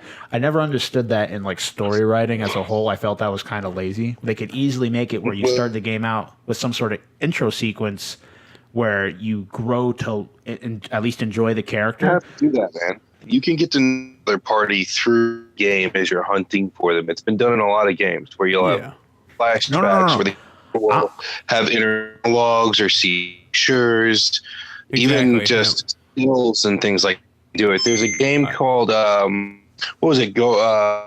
Something Home. Gone Home. You Gone Home, yeah, the one about the Mario coins sister who's gay. Shawn is the champion of background noise and shitty audio quality. Yeah, you just happen to. It was champion. Yeah. yeah, you're right.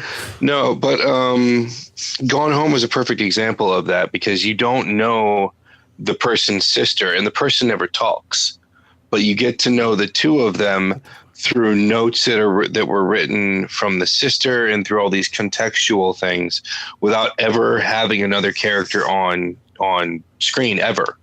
But yeah, you're alone in this contextual clues. So they can do that through Outlast. Yeah, that buildup is important, right? But if that buildup doesn't exist, it falls flat. Which is something that doesn't exist in Outlast 2. That's all. That's what I'm trying to get at. Listen, Kyle, if you don't care, it's because you're an asshole. That's okay. No, I'm just saying that like they start the thing with like this woman is the dude's wife and she's gone. She's been taken. And that's your motive throughout the entire game is to get her back. And that's what you're going through. I think it depends on the story though too of how it gets because they portrayed. spend no time building her character at all later on. You meet her maybe once or twice and then she's gone again and they don't make you love the character. The only motive you have to find her is the fact that she's your wife. But that's like a human virtue. It's like you should not feel because that's someone's wife. They want you to feel like the humanity in it because it's like that person's been. I think that's his wife. I think he has so many connections with them. Imagine putting yourself in that. But imagine how much stronger that would be if those connections were presented to you. I guess. Well, then so you could get that almost cathartic. They'll release a DLC right now. Let's send a message to Red Barrel and be Whistleblower 2. Yeah. Well, the rape whistle. That's it. Because if you like compared to the first Outlast, your goal is to escape and survive. And since you're that person and that character is you, and you're growing with and you're learning more about this character as he goes through these traumatic events, that falls upon the player heavier because you're actively working on saving this man's life.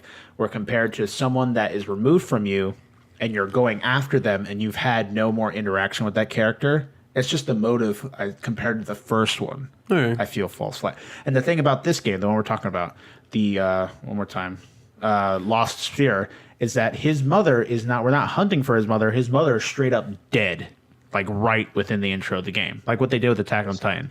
His mother is straight up died. And I know that was just more of a plot device to push Aaron into being the angry 15-year-old that he is throughout most of the show. But like you just kind of somewhat understand. It just seems like it's a weird story, right? Unless it's like plot driven. It's been done before too. Yeah, it's done all the time. It's just I never understood it. I think like at some point, like in that case, you're just dealing with a backstory. That's just helping you understand the character, where the character's got his head. I don't think you need to know the mother for it to be something serious. Oh yeah, no. Like they don't ever later on bring the mother up ever again. So I'm okay with that because it was more of just a plot device to give Aaron a motive, and that's fine. But it's just like it started. I'm gonna go back to Outlast 2 where it started. It's just like that. Yeah, it's weird. It's just mind. They're like screaming downstairs. You hear that? That's just my mind thinking about it. So, well, real quick, did you play Outlast 2? Yes. Hey, did you like it? It was all right. I want to get in and play it. I like the first one a lot.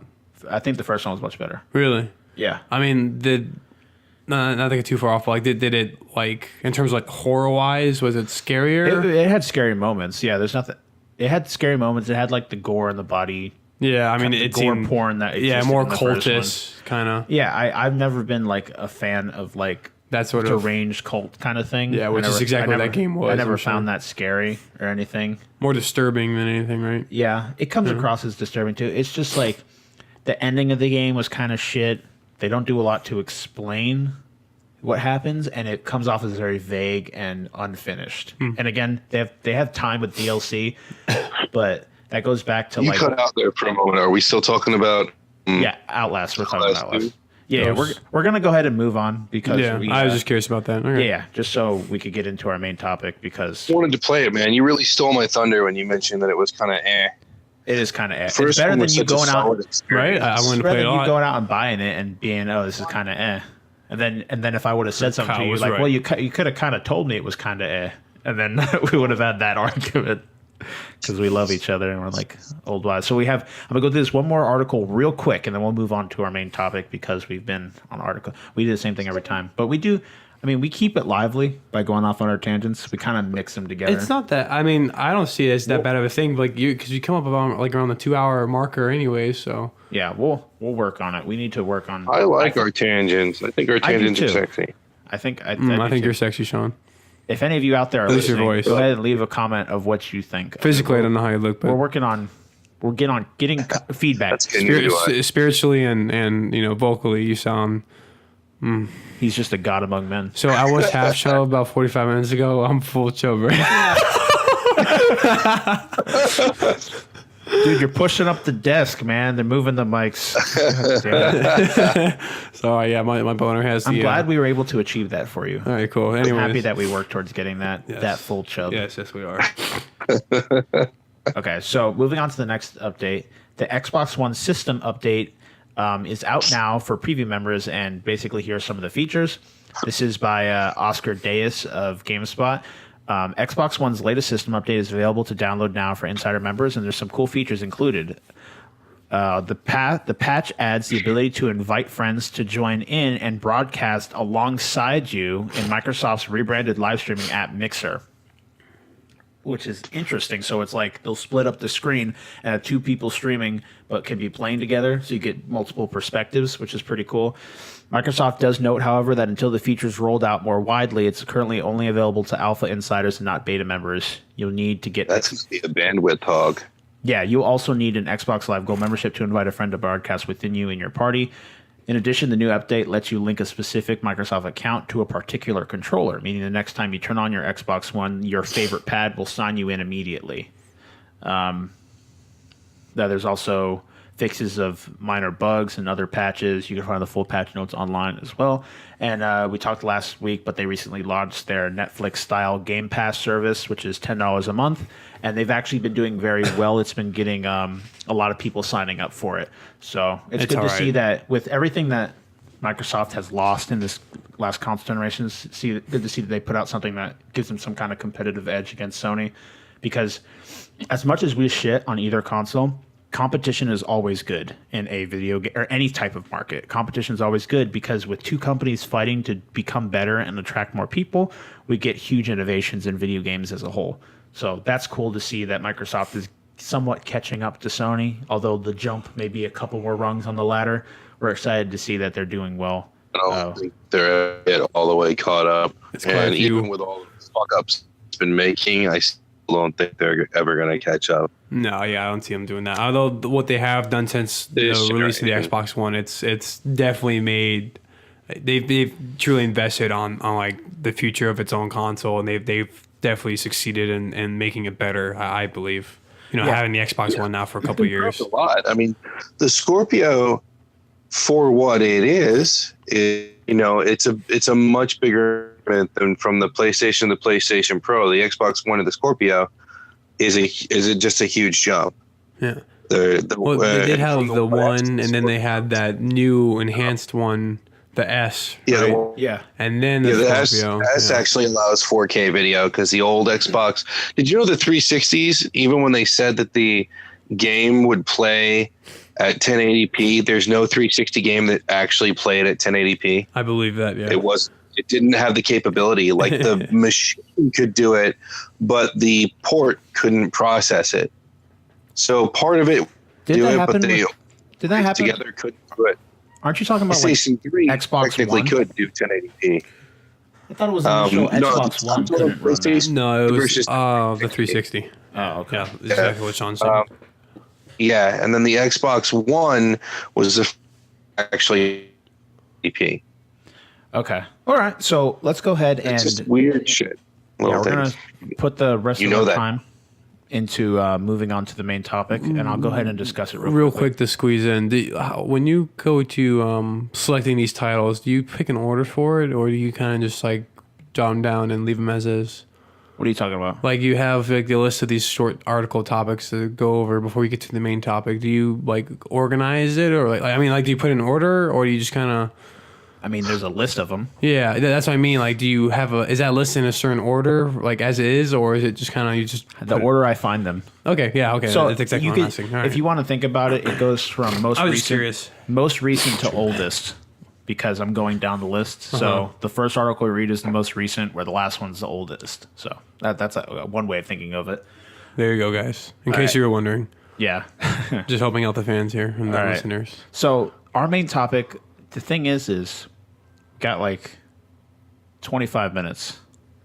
So you're going to have to be very precise about this. But our main topic that we're going to be talking about is adaptations. So basically the movement of any form of media from one medium to the other. So you could look at comic books moving into comic book movies, or anime moving into live action Hollywood adaptations, or Netflix originals. Novelizations of movies. Yeah. Any kind of medium. You switch, really. Okay, so here's one to start off, I guess. Since we talked about video games and movies, there is, of course, the transition from video games to video game movies, and that's kind of been sort of another trend here recently in these past few years. Like, it used to be about almost a decade or so ago where they kind of tried that and it hasn't gone so well, and they're kind of trying it again, and they're kind of, I believe, on the same ground. They haven't really done so much. Like, one of the movies I watched on the plane ride over to Europe, again, like I said, with Split, I also watched, being a 10-hour thing as it was, I had plenty of time to watch movies. I watched the Assassin's Creed movie finally. And I liked some of the premise of the story, and I liked the acting. I liked Michael Fassbender. He's a terrific actor. Yeah, but, I mean, they just having a good... the rest of the cast wasn't all that. He was the one that really stole the show. And the chick from... I forgot her name, but she was also in the last Batman. She was like Bane's daughter or something like that. Ra's al Ghul? Yeah, not daughter, but like her. That's her name, right? Ra's al Ghul? No, that's Talia. Talia al Ghul. Talia Yeah, al there you Ghul. go. There you She's go. Ra's al Ghul's Yeah, but the actress name. That's the Batman fan. Jesus. Exactly. She was in there too. She actually didn't play too bad of a role either. But as terms of like the story, there is again with the coin. But like they just feel like they're missing something. I mean, obviously it's an adaptation, so you want something kind of different. I would hope. You don't want to see the same thing just thrown from the screen through your console to the screen on the silver screen. Well, you know. One of the problems with adaptations as a whole, right, is an adaptation, which not every production company or people making this like views, is you're adapting something for a different medium. So a lot of people, when they call for a book to be made into a movie, they want like it to be word for word. That's not an adaptation.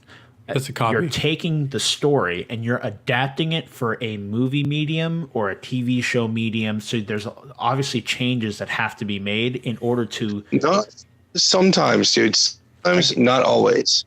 It depends. You're not always. Yeah, a lot of things can change. Like, this is something I've thought.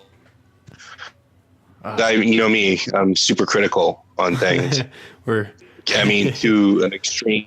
If Tyler hasn't listened to any of the other stuff, I don't know if he's heard them before, but I'm endlessly critical. And for when you get a shitty adaptation, always say, hey, dude, come on now. You can't transition directly from one medium to another. Some changes. I agree. Sometimes there absolutely has to be changes. We did an adaptation from the Crow comic book to the movie. There's certain things you can do in a comic book where you don't have to explain things, that they get through dual context, which you can't same kind of explanation or lack thereof in a film. It just doesn't work that way. So I get it, and I'm okay. But I have seen a perfect adaptation where they made one change to the thing, like one change, and the rest of it, any details that they added to it only drew more to the story. And that was Street Fighter's Assassin's Fist. Man, I thought you were going to say Doom.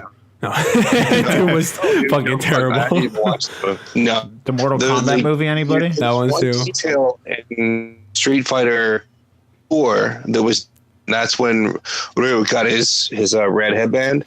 They changed that in the series. That was the only thing that they well, I technically I think if you Assassin's Fist, it's a movie now. But originally it was a net series. It was a series of episodes, and that's how I watched it. I liked it enough to go out and pay full price for the Blu-ray.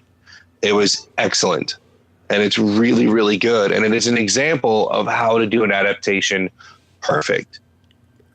And there's not a lot of people out there who know the street story or do it. I did. I really enjoyed it. Really, really liked Assassin. Let's see the follow-up yet. Yeah, they definitely left it open. I think it's called the World, so I think it's supposed to stick with the first. Because this is a prequel, and it takes place before the first Street Fighter game that nobody played because it was awful. Now they've done the World Warrior, which is the most recent one, and so the next one's going to be Street Fighter 2. It's going to be that section of the story. Now, there's a lot of other stuff that happened. Point is sometimes some people see something in adaptation, they want to see a different version of what they know and love, and other people want to see the same thing. I like to see the same.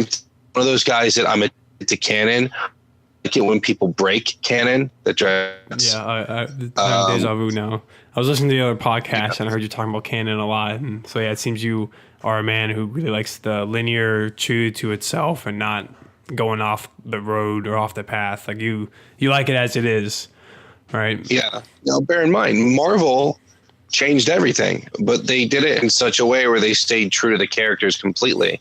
There was no selling out the characters. It wasn't like what DC's done with their characters and just reinvent everything except for keeping a few of the color name. Call Bruce, but he's a totally different kind of person. Clark, but he really doesn't act like Clark at all. He's a totally different, like that shit's all over that people have loved for decades and decades. And that I find inexcusable. But what Marvel did, I can take that because again, you transmit 70 years worth of fucking comic book into a successful movie series and really gonna fly. So if make certain changes and make it easier to port film, that makes sense. Like Kyle said, it's very difficult to do a pure adaptation to how it's going to make sense in that medium. Like I made mention with The Crow, the comic book to the movie made some are acceptable changes because the comic book made over very well if you did it, so. But I don't believe that all of these changes that they make sometimes are good. Shawn, do you think that Shawn, do you think that sometimes it could be the context or like the essence of what it is in its original format, and then what someone kind of transpires it to be in an adapted form? Like, do you think that can make a difference? Because I feel like some adaptations can be good, but also they can also be probably not even for the best, or whoever's the one that ends up doing the adaptation. But like what I'm trying to say is, do you think like depending what it is can make it either like can it be good? You know, because some things can be very simply done, but some things can also I feel like can be a lot harder. Like I mean, one example I would put would be like which kind of spans across both the novel form, a video game form, and two different movie forms, which would be The Hobbit from Tolkien. Started out as a book, and then it became an animated film like in the late 70s, and then became a video game. I remember playing that. I don't know if you ever played that. It was a great game. And then they also made, Peter Jackson ended up coming to it and made it a trilogy that later on he tried to branch into Lord of the Rings. But so there are several adaptations there and kind of from different people with their own formulas. But you can kind of see like sometimes it works, sometimes it doesn't. Like, you know, I felt like the game was fun. Maybe the original animation, the animated movie was pretty enjoyable. But as for the modern remake, or not remakes, I'm sorry, but the one that Jackson did, the trilogy he did, a lot of fans were upset due to that adaptation because he tried to branch it into Lord of the Rings. I'd say it comes down to like it comes down A to lot the of it depends. contextual changes that they're doing. It comes down to the production team that's working on it, because if you are presented a character, say someone wants to make a Doom movie, if you're presented a character that's in a simple situation, if you have a good enough production team to put them in a situation that makes it appealing to viewers and fans, it comes down to that team. Like, I'd say it's like the Assassin's Creed movie. I thought was mediocre, which is good for video game movies because not all of them are very good. But they just took the Assassin's Creed storyline and put a character into that. They didn't really break any molds or anything like that, and they just made it an enjoyable watch through really cool choreographed fight scenes, and just they put in those little nidbits that fans would enjoy. But again, it wasn't a good movie. It's very hard to move, especially video games going on to movies. That's what I was saying, yeah. It's very hard to take. You need a very good production team. Yeah, like, or you're not gonna. And not a lot of times these games are given good production teams, or these movies moving from games. So even though it's a very big market, and it's crazy because video gaming has surpassed movies on the amount of money that they produce as well. And we still are not at that point where they feel like they need to throw enough money at a franchise to make a really good movie. Eventually, I think we'll get there, just because video games are so large, and someone will sit down and think, "Oh, this might be a good idea to make a really good movie from this." And then it comes down to that team producing the content and how well they craft that story around that character. But it's hard because, like, if you look at a Legend of Zelda movie, It's nearly as hard as you make it out to be, dude. I really don't, because this is what blew me away about Assassin's Fist. The guy that made Assassin's Fist got Capcom's blessing. He was most of the way through with everything. He said, "Fuck yeah, you know, we give you permission. This isn't a thing, but you know, we're you on this, and you know, we'll make like kind of an official thing, you know." And he did that all on his own. Have any help from them, tell him any, say he had to do any. So this came from a guy I loved, adored series. He adored it. This was something to him. So when he made the web series, it came with a certain amount of appreciation on his part, you know, and that's not normally the case when the made you hire a director comes along, he agrees to do it, he loves material, and when you see like, all right, let's watch X, right? Any one of the X-Men movies, watch an X-Men movie, then watch Deadpool. Deadpool was made by people that love that fucking character. X-Men was made by people that were making. Deadpool had half the fucking budget. It was a much smaller team too, so it was more, they were more dedicated to what they wanted to make. But when all these other people, especially like 20th Century Fox, when they start coming into that, because they have the rights for it, right? I believe it's 20th Century Fox. It's Fox, yeah. They, you know, that's so many movies have been like in the making at first, like, you know, it's such a great idea and then they're doing such a good job, but then something like, you know, then you have the top guys up top that come in, they're like, "Oh no, we don't like this, you gotta change this all up," and then it shatters what could have been a masterpiece almost to some people, and then you're left with just a simple, you know, because they're just trying to make money. So they kind of put their own, you know, I don't want to say 2 cents, but whether or not they know better as compared to like what a fan would know, because that they do know what they want to see from it. But, you know, the guys that just want to make money are thinking, "Oh, well, we're probably gonna make more money if we do this instead of this, you know, A instead of B." So a lot of things get lost in translation, I would say. So that also plays. Adaptations. Most guys in studio grow up playing video games. They're all old. Yeah. You know, what do these guys know? They don't know shit. I mean, you're never going to, you're never going to please everybody. I think Absolutely. the best route to go, because you're not going to, as much as I adore Assassin's Fist, and it proves to me that you can do an adaptation that stays 100% true to the material, or 99.999% true to the material, because it is by far the best adaptation I've ever seen of anything. But I've seen other adaptations that I really enjoyed, and they got the spirit, like the Mortal Kombat, was it Legends or whatnot? The first series that they did, or the Marvel movies, which exception of Iron Man 3, which is horribly lame, and Iron Man wasn't the strongest I think of it. But for the most part, the other movies were all right. I really loved Guardians movies, and they changed a shitload. You and I talked about that. They changed Star-Lord a ton. In the comics, Star-Lord's an asshole. Like a raging asshole. He's partially responsible for genocide. His dad is not Ego. His dad is a guy named Jason of Spartoy. Yeah. So, I mean, shit like, but people still love movies, and they're still good movies. I think you definitely brought up a good point, Shawn, where you what you said, you can't please everyone, and I think that's what you said. Yeah. Kyle's just like banging his head like an imagination, trying to like just break his skull just from like you fading in and out. Fly his ass over here so he could fucking record here, so I don't have to listen to his laggy ass over Discord every week. But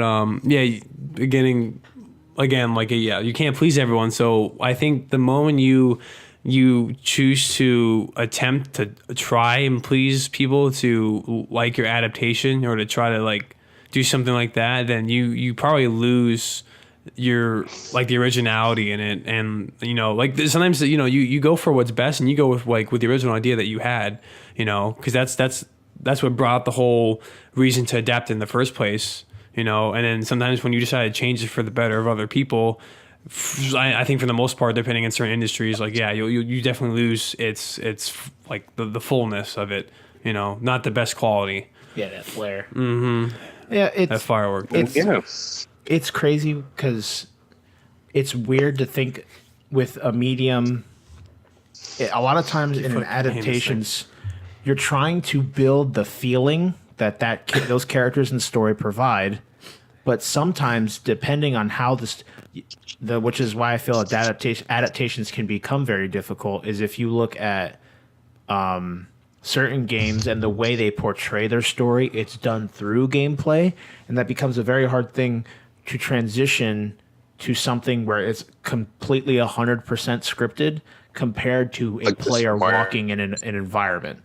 Whereas the story's being unveiled to them throughout that environment and what they interact with, compared to a movie where everything is following a straight line from start to end.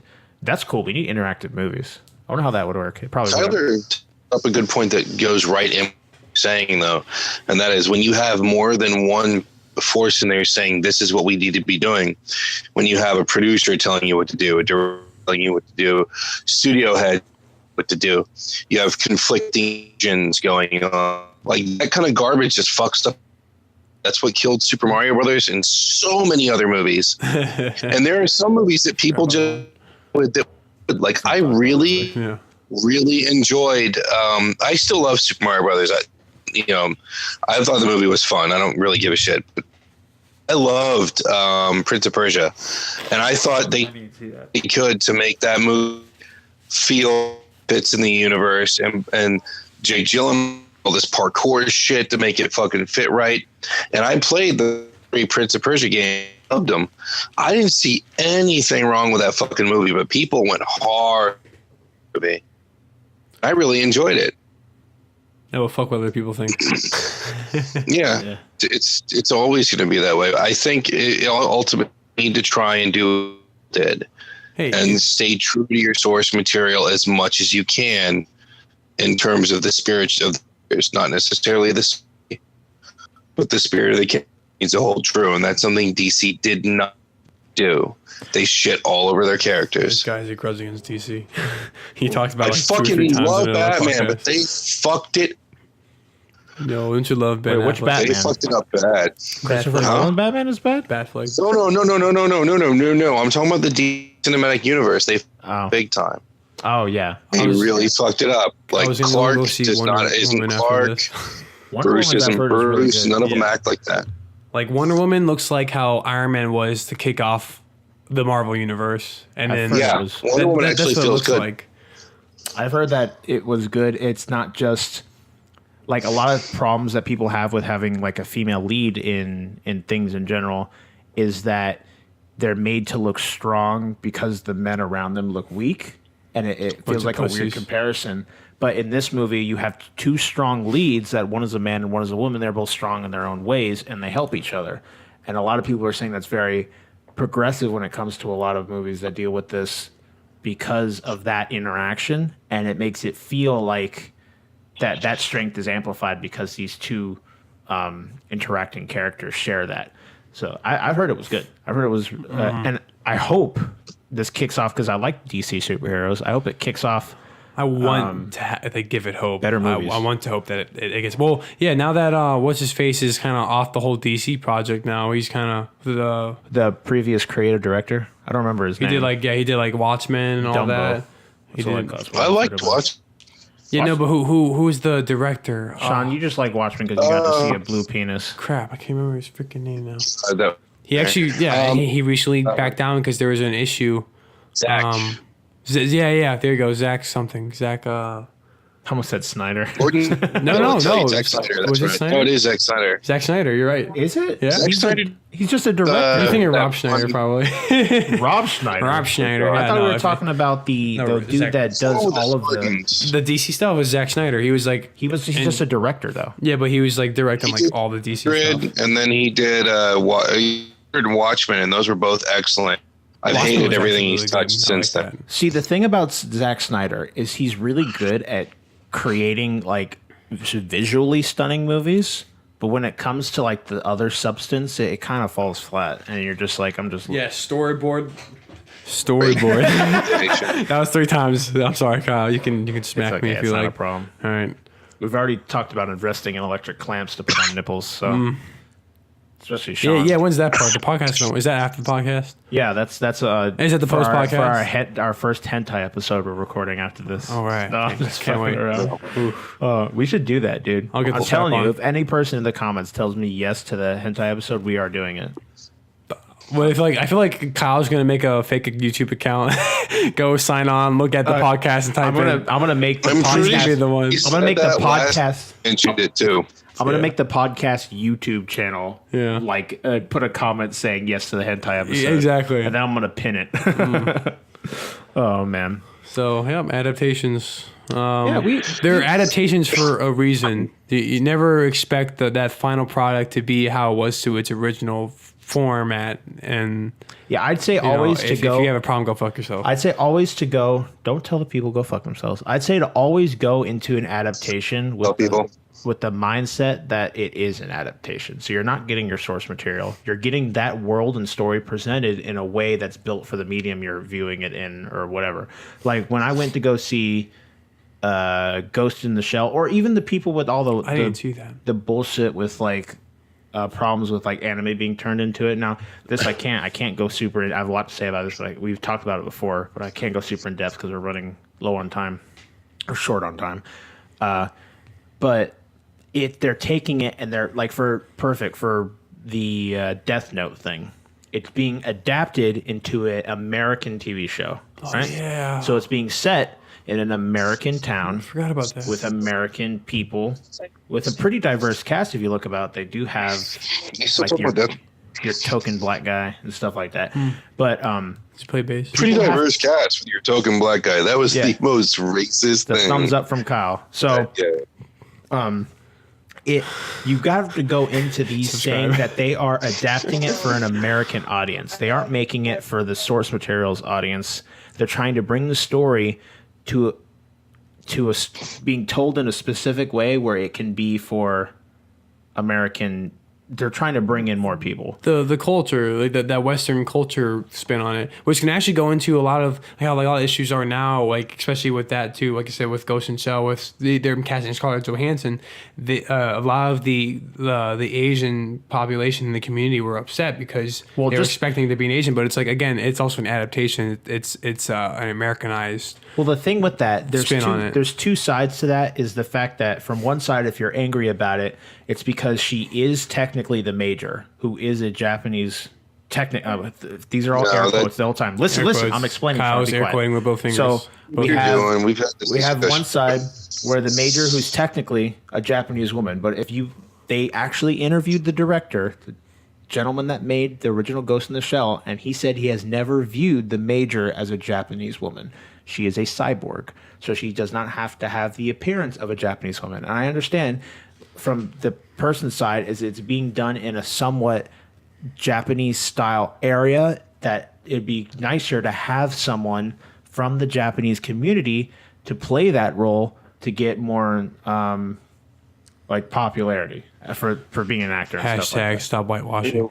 In this case, no need to do Johansson. I'm not a big Scarlett Johansson fan. Like, she's eye candy. She's good in a few roles, but I'm just not a huge fan. I think her best movie was The Girl with the Pearl Earring. So that's me. But that was not, it wasn't, Death Note makes sense. You know, and if you take these whiny geek bitch purists that are out there, they're going to fucking attack me in a heartbeat. But I'm sick of these assholes screaming and whitewashing social justice warrior mouth. All right. It's not whitewashing. Death Note is an adaptation. Now, and they're like, oh, they should be Japanese. Well, if we're going to do Japanese cast, why not just move it to Japan? Oh, we're shooting in Japan. Why not the cast Japanese and just have them Japanese? Oh, fuck. They already did that shit. They're on Japanese right now. So now you've got two identical Death Note shows. You're retarded. Great. All right. There. If it's an adaptation, you're doing it in American actors. That is not whitewashing. If you make a movie where you're supposed to have American characters and you have Italian guys play them, Spanish guys, and whites with shoe polish on their face, that's whitewashing. Oh, man. Well, you have people play like Charlie Chan. Charlie Chan was whitewashing. The Italian washing. But Ghost in the Shell wasn't whitewashing. It was just selling out. Are you guys going to listen? Yeah, we're listening. I'm wounded in my heart. You weren't. I know. I hear the ranting. I hear the calling out, the cries. Dude, Shawn, when Shawn hits like the fourth word. It's not whitewashing, but I'm just telling you, I did a lot of research on this before I decided to explode. Because my first impulse was like, what? Kusanagi isn't Japanese? I'm pissed. You know, and as much as the director says that, she is a cyborg. 90% of her body is her brain is the only part of her that's still human. It's still a woman's brain. But, you know, she long since has lost rights to her body, or the majority of her body. Her story is unique, and I very much love the Ghost in the Shell series. It's not everyone's acquired taste because it's really complex and goes very deep, but that's what cyberpunk is supposed to do. The movie lost a lot of the translation because you're Kusanagi and instead you see, you know, somebody who typically is a blonde, light brunette. But as far as I understand, her performance was okay. Well, yeah, she didn't have to do much really because she was the major and had the emotions of a soybean pretty much throughout most of the movie. Yeah, which is, you know, about on par with visual acting gig anyway. Yeah. But I don't think was the wisest thing to think there were plenty of Asian American actors who would have been thrilled the part of Kusanagi. I could have suggested it. The one thing to remember in an adaptation of a Japanese property is do not cast a Chinese person in the Japanese role because they always get in for some reason. If you watch Memoirs of a Geisha, which is a brilliant movie, the main actress is Japan was not happy about it. It's weird too because what was I going to say? Because I could see the reasoning behind having Scarlett Johansson because they're trying money, dude. Yeah, no. They're trying to sell the film to people that don't know what Ghost in the Shell is. They just see, oh, Scarlett Johansson, she's somewhat nude. I could get into this. And then they go and see the movie, and then they base their knowledge off of that. If you think the anime community in Japan, in the United States, is a very niche part of the United States, a very low percentile.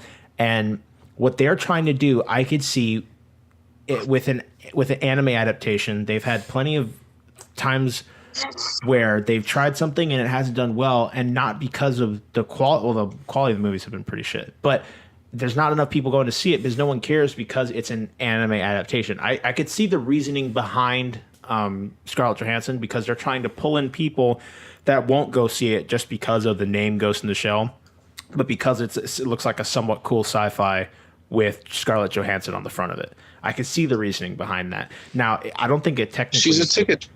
Yeah. I don't think it technically worked either. But that's because all the people that were gonna go see it because of the title didn't go see it because of Scarlett Johansson was there. So it had a counter effect, like, you know, it kind of.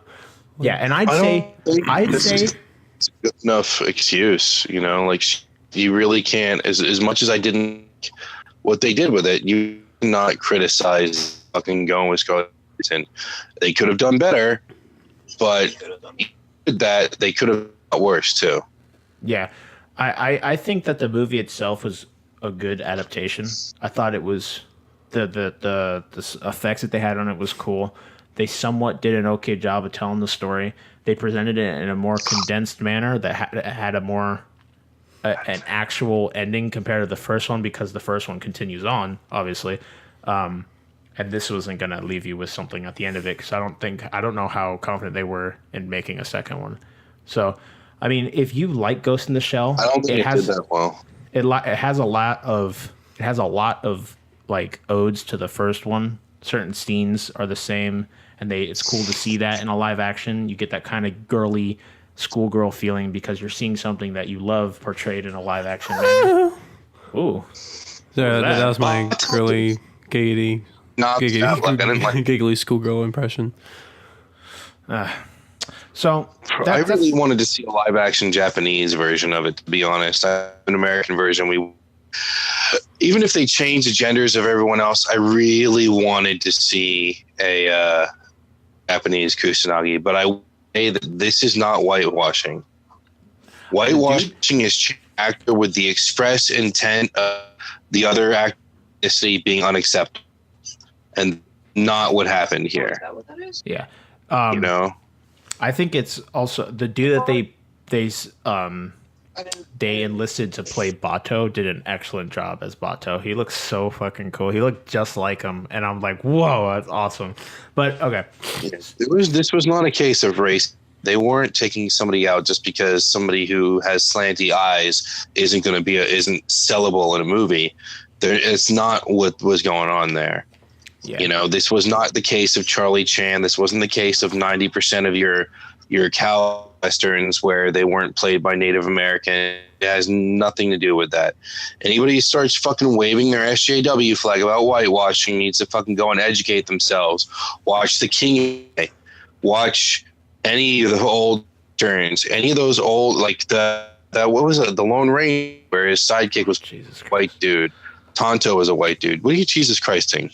You, Mr. Connected from South Africa connection. Timbuktu. What? Oh, yeah, Tonto. Yeah, that was the Lone no, I'm Ranger. saying every other second you cutting out. With Michael. Does not sound good on a with Johnny recording. Depp. Yeah, I can't. Yeah, well, actually, I'm not even talking about that. I was talking about the original black and white show did the same thing. Oh, the show, okay. I didn't even realize the Johnny Depp movie, same thing that the original show did. Kind of funny, actually. All right. Now that I think about it. But that's, you know, there's a way to do something, and now people are going to be pissed off doing something wrong or not. So you might as well make something you're going to like. Yeah. Coming down to it as we wrap this up, just to somewhat summarize, is that when moving from adaptation, going from a game to a movie or an anime to a movie, it's about making it something that it being made from a person that wants to see it do well and that enjoys the story, so that they put that passion in there. Where that the main goal is not money. The main goal isn't working towards. It's not. It's about It's making. not a bad goal, man. You can make a Godzilla good 1998. film, so it's No, I'm object. saying, but it's that you're going at it not with that as a goal, because then we're not working at a common denominator as it being profit, but it's more of making something that you've truly poured passion Kyle. that you truly poured passion I know where your into. mind's at right now. That's where that Where's loving my story goal? comes Is Can I look at your other articles on your phone? Porn passion? Is that Porn passion. Yeah, that's the last article. That's the last one. So there's a lot of finessing that comes, and I think it comes a lot with gaming as well, because a lot of games are very difficult to adapt into a movie, and I think that's why there's a huge reason that we haven't seen a lot of them, and not a lot of them have done well, because it's hard to adapt something where, like Assassin's Creed, you run around a city for 80% of the game, climbing buildings and stuff. So it's crazy. It's hard to think. That's crazy. It's crazy. But we gave you our ideas on what we think about adaptations as a whole from both comic books, games, and anime. And sadly enough, I'm working on condensing articles to a point where we don't spend forever on them, so we could put more time into these main topics for the future. And also as we start to put in segments, as I get more dedication from some of our hosts, that we could put in segments that I could have people go out and do research on their own and present each week. So I hate homework. That's homework. All that being said, That's why I Nintendo one graduated I'll high do school when to not do that Me anymore. too. yeah, no. The only reason I don't want to do another Nintendo one is because we just did a Nintendo one, and like I'm trying to space them. We'll probably do that either next week or the week after. I want to.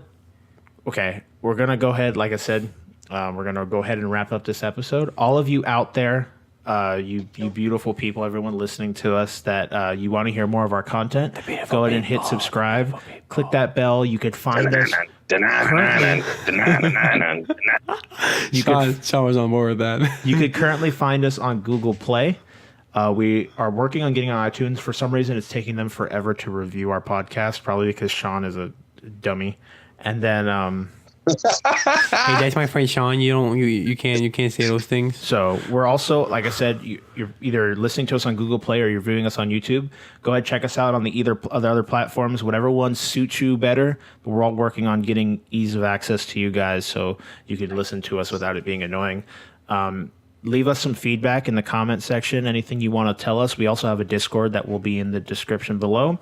If you want to come and hang out with us. If we ever do anything, we'll let you guys know if we're playing games or anything like that. We also have a Twitter where right now I just have updates on when episodes come out. But we'll eventually do events once we get everything kind of situated as we continue down this journey with all of you beautiful people together. So thank you again. Thank you all again for listening to episode 7 of the Thought Patrol podcast. This was your host, Kyle, and I was joined by my co-host, Tyler. Hey, thanks for having me, man. I'll hope to be back soon. And Shawn, as always, his beautiful laggy-ass self on the other end of Discord. Hugs and all your pink parts. There it is. So you all have a beautiful week, and thank you for listening.